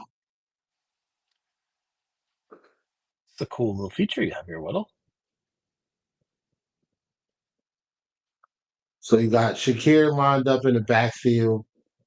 Now you got the orbit motion from Ty Johnson, and this is a mesh. Basically, it's a mesh concept. So what you're doing, Hmm. what they're trying to do is they know that these guys are probably going to be in man. So this is a man beater play. It's definitely a man beater play, but they don't actually they don't actually run man. This looks more like a cover two, and let me see. Yep. So this is cover two.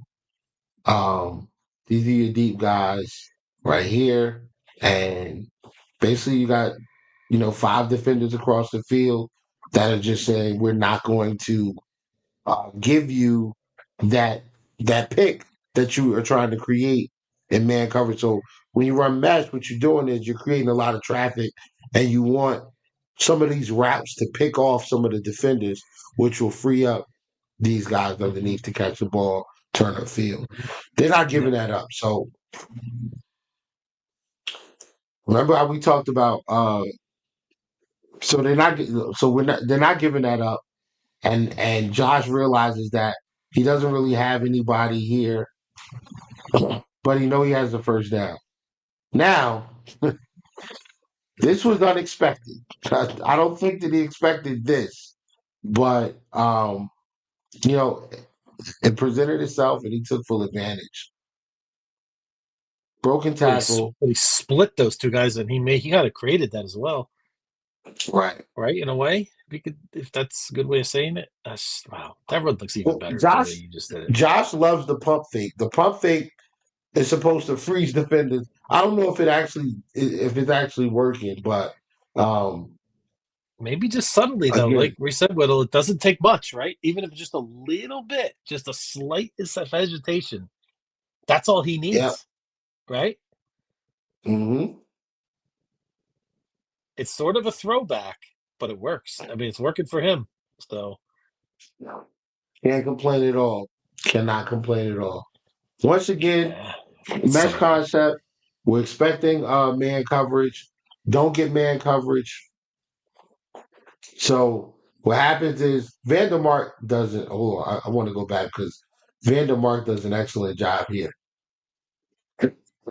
His man wants to get upfield, and we talked about how running the football. I mean, how when you're rushing these quarterbacks who can get out in the Hmm. perimeter and make plays, you want to be careful because you don't want to give them an avenue to escape. And what happens here is this Karlaftis. Yep, Karlaftis gets way too far afield and opens up a back door for Josh Allen to slip right through between the defensive tackle and the defensive end. Opens up and allows Josh Allen.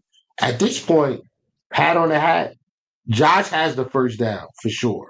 He's going to get the first down. Maybe it's close if he comes down immediately. Maybe it's close, but he's most likely going to at least have the first down. What happens though is I do think the pump fake held. I think this is Tranquil. I think it held him for a second on Cooper.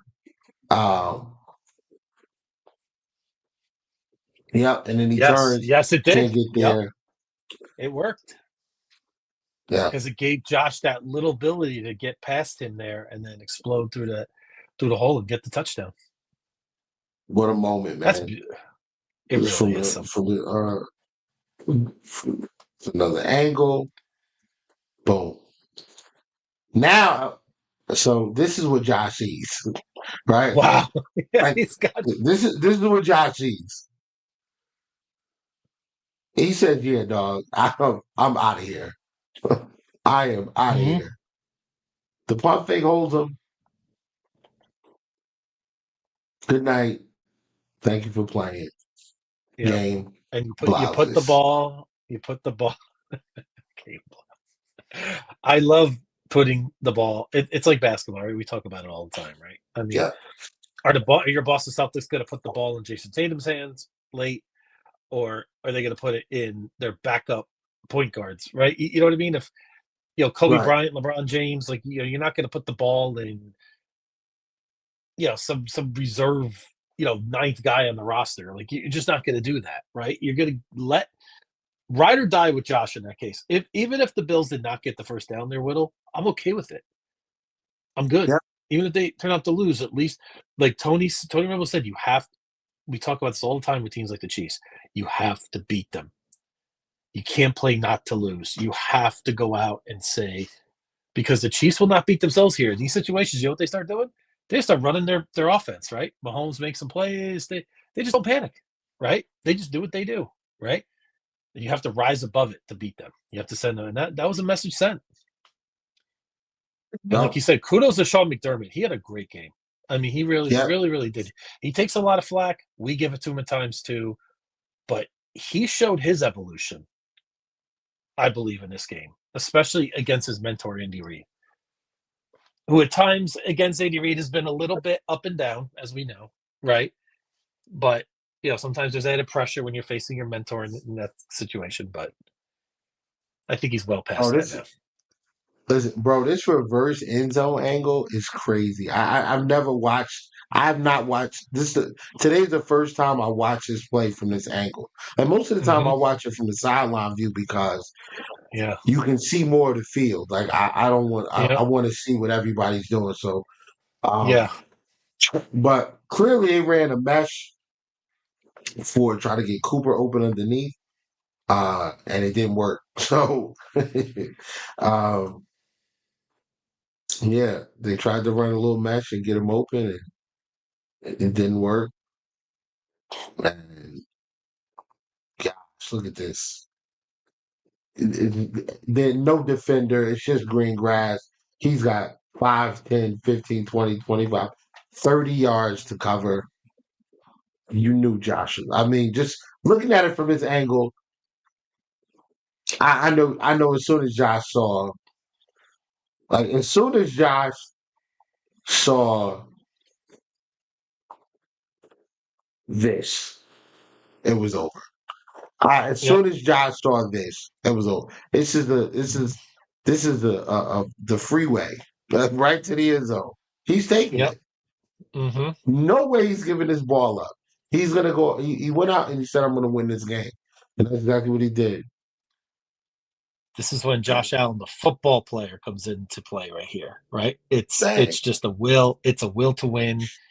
It's I'm going to do whatever it takes to get this team.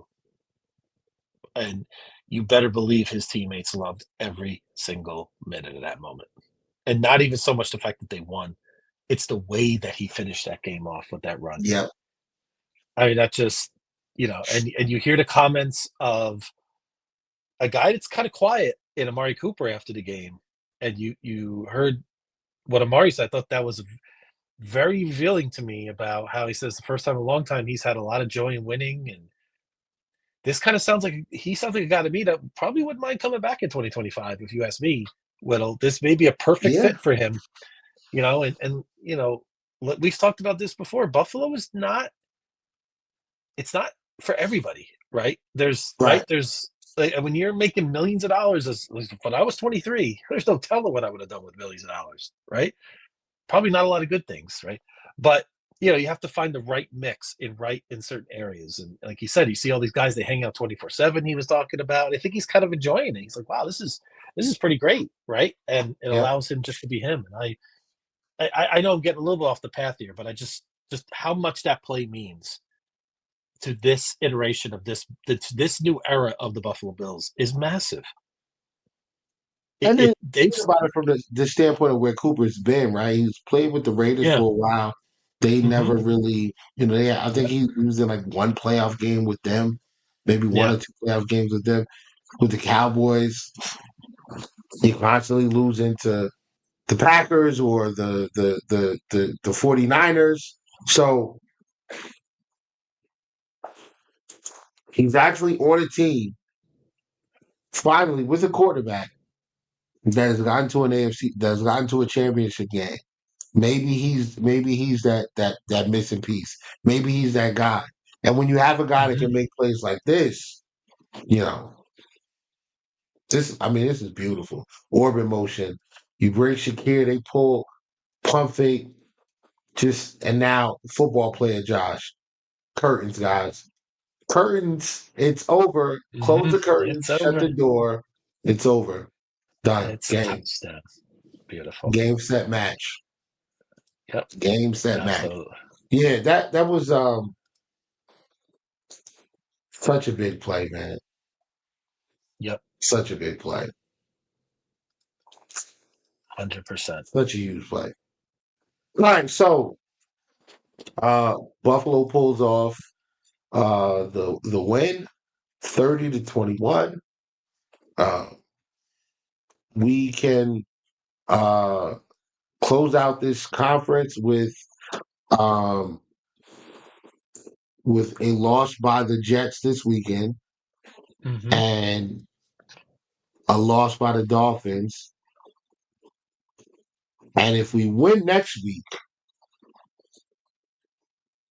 then I think that's it. I think that's how it goes. If the Dolphins lose one more game Right. and we win one more game, we win the AFC East. Okay. All right. Because yeah. we swept them, they'll have 7 losses.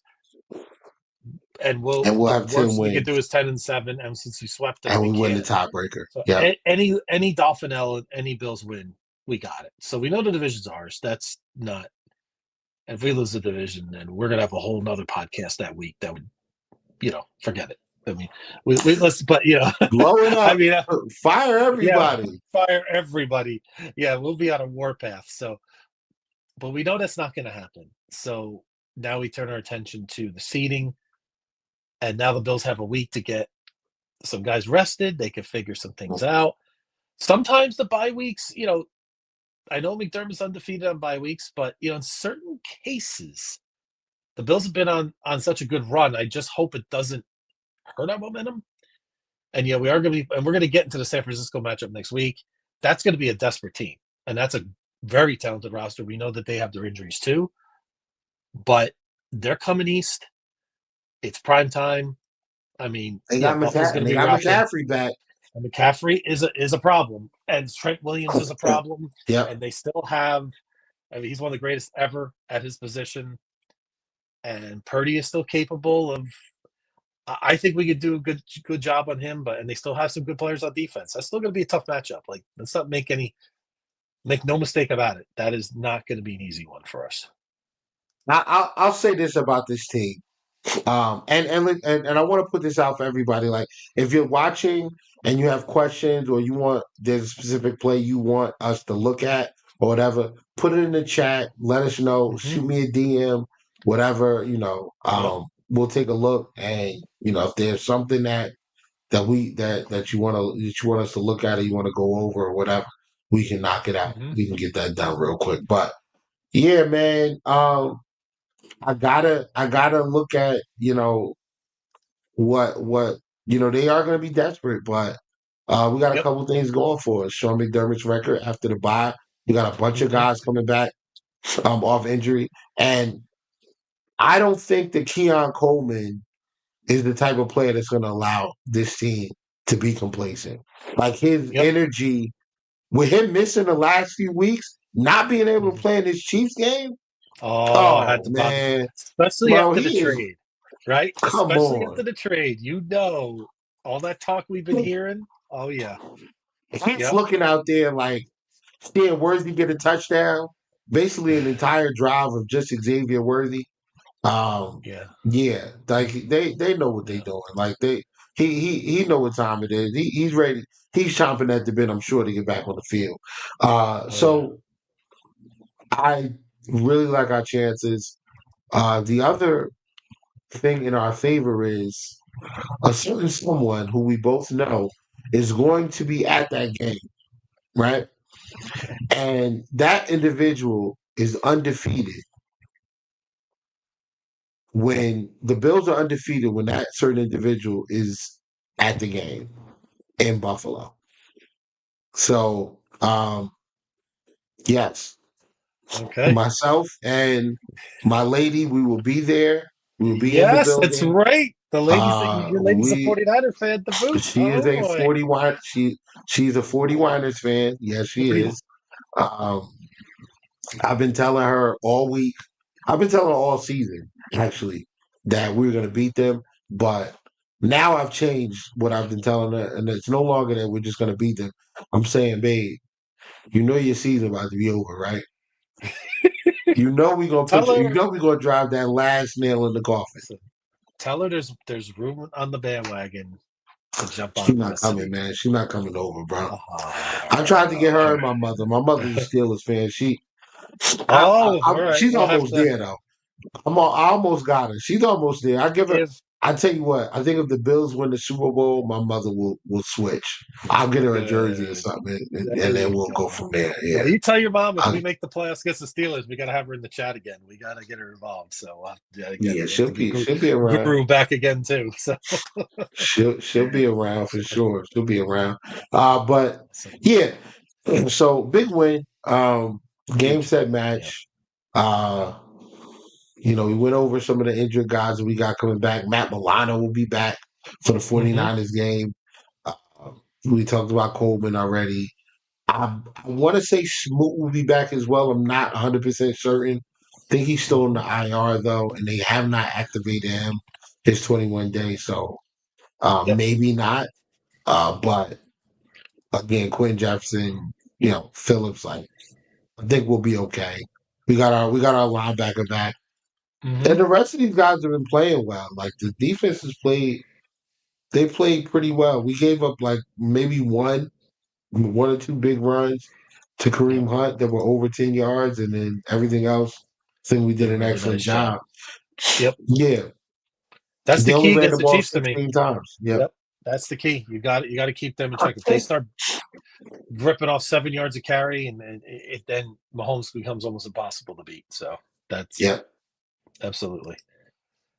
So And before we go, I did have one unsung hero that you asked me for a name, right? Somebody. yeah. Well, we're gonna do what we're gonna do is we're gonna add a little segment, and we're going to come up with players that we want to recognize. So, Mm-hmm. I'm going to ask, who is the Buffalo Bills players that we want to bring to the spotlight and recognize? Rough Riders. Don't get it twisted, y'all. Love that So, song. Brings me back. who who is your who is the player you want to recognize from this Kansas City Chiefs game? I want to recognize this guy in a very small way, and not even just for this game. 5'9", 24 years old from Raleigh, North Carolina. Brandon Cogrington. I got to tell you, what a pickup by Bean this guy has been, right? The confidence that Yeah. I feel as a fan I have when he gets the ball and just how he's performed on special teams. I mean, I know it's a little thing, but it does mean a lot, right? He's had some nice run backs. He had a nice run back in this game too, I believe, on a punt. Set us up nicely. Mm-hmm. But Yeah, he I did. think Yep. he's just an unsung hero all year, and I think it also showed in this game. Like, he's been everything and more that we could have asked for. Thank you, Florin Park, for that lovely trade. But Yeah. I just wanted to recognize one of our unsung heroes on our team. I feel, and a guy like Sean McDermott loves that, right? Because he loves those special teams. So, and we get how important they can be. It's one of those situations where if you don't hear a lot about him, that's usually a good thing, right? But yeah, he's done an excellent job this year. Yes, definitely going to recognize Brandon Cogburn. A guy I want to recognize is a local kid. Been on the roster, bounced around from practice squad to the roster, the practice squad to the roster, and he's most notably known for being on the wrong end of the catch of the year from Justin Jefferson in a game that we lost to the Minnesota Vikings. I want to recognize Cam Lewis. Cam Lewis had a stretch in this game where he made like four or five straight plays. In coverage against like Travis Kelce, made some big stops against Kelce, stopping him from getting upfield for a first down. Made some plays in the run game. Cam Lewis has played very, very well for us going on, I would say, 2 to 3 years now. And he's gone from a practice squad guy to a special teams guy who, is sometimes active to not active, to a guy that they trust at nickel corner, a guy that they trust as a dime backer, as a guy that they trust as a dime DB. They trust him at safety. Like, he is everywhere on this team. He's only gotten better every single year. He's made some huge plays for us. I want to recognize Cam Lewis. If you hear me at the stadium yelling "killer," I'm talking about Cam Lewis. If I say "killer," I'm talking about killer Cam Lewis. Nice. And I want to give and one more guy is Curtis Samuel. Curtis Samuel is taking a lot of flack from Yep. the All of us. Buffalo Bills community of content creators and writers, as well as from the Bills Mafia fan base. We've held Curtis Samuel to a high standard, and he actually, he had his best game as a Bill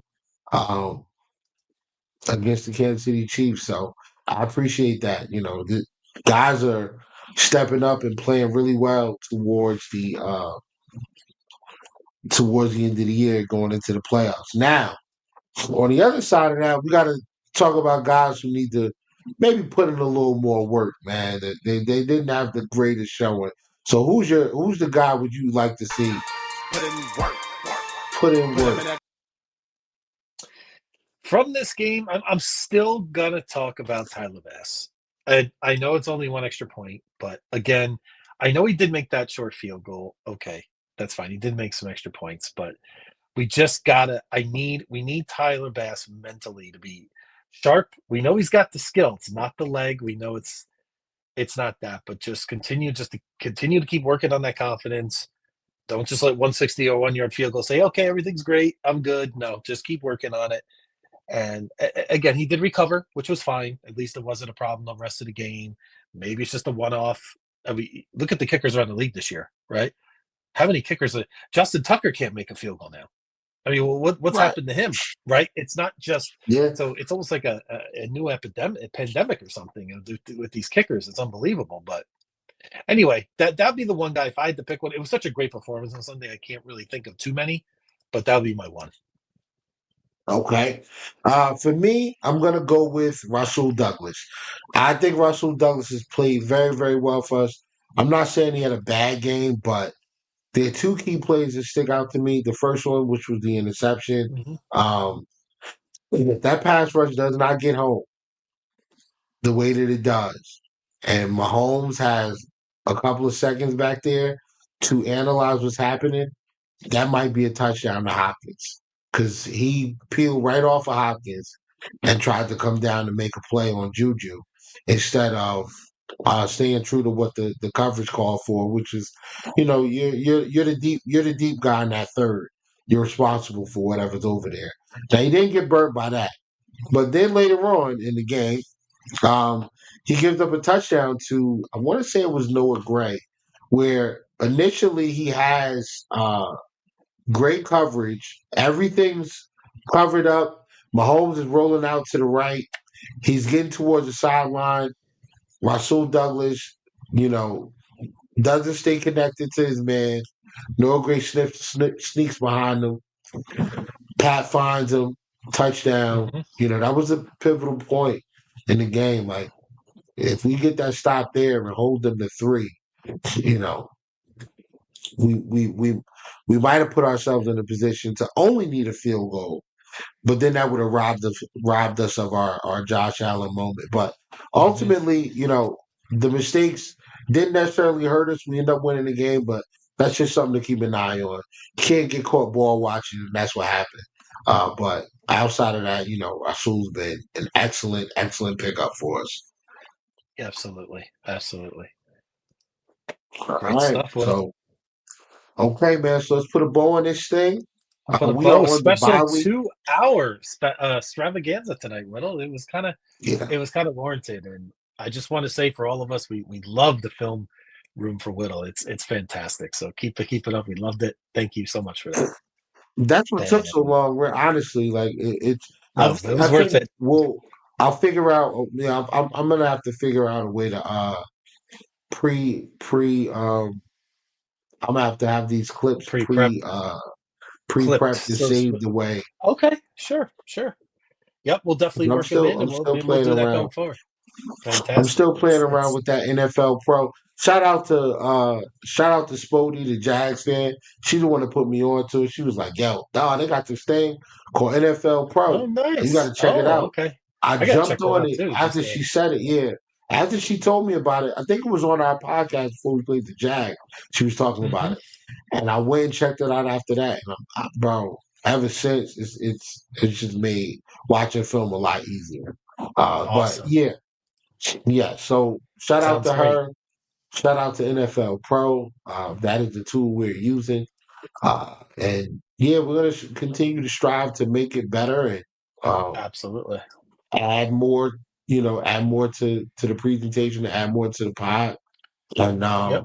definitely want to make this more interactive. Like, guys, jump in. Ladies and gents, jump in the comments if you have questions. If Mhm. there are plays that you want us to go over, there's something that you want us to take a look at Mhm. or pull up. We're here for you guys. So thank you again for Absolutely. watching. We Thank are you. here next week, Wednesday, Yep. 9 p.m. Um, probably previewing the 49ers game at that point. Yep. And yeah, I'm going to have a nice little video for the 49ers next week. All right. So that should be Excellent. fun. Excellent. Excellent. Yeah, Excellent. Yep. that should be fun. And yeah, hope everybody has a great week. Shameless plug, got a Sabres podcast on Saturday. Sabres are on the West Coast, they're playing right now. So if you guys are up late, you want to watch some hockey, the Sabres are in California this week.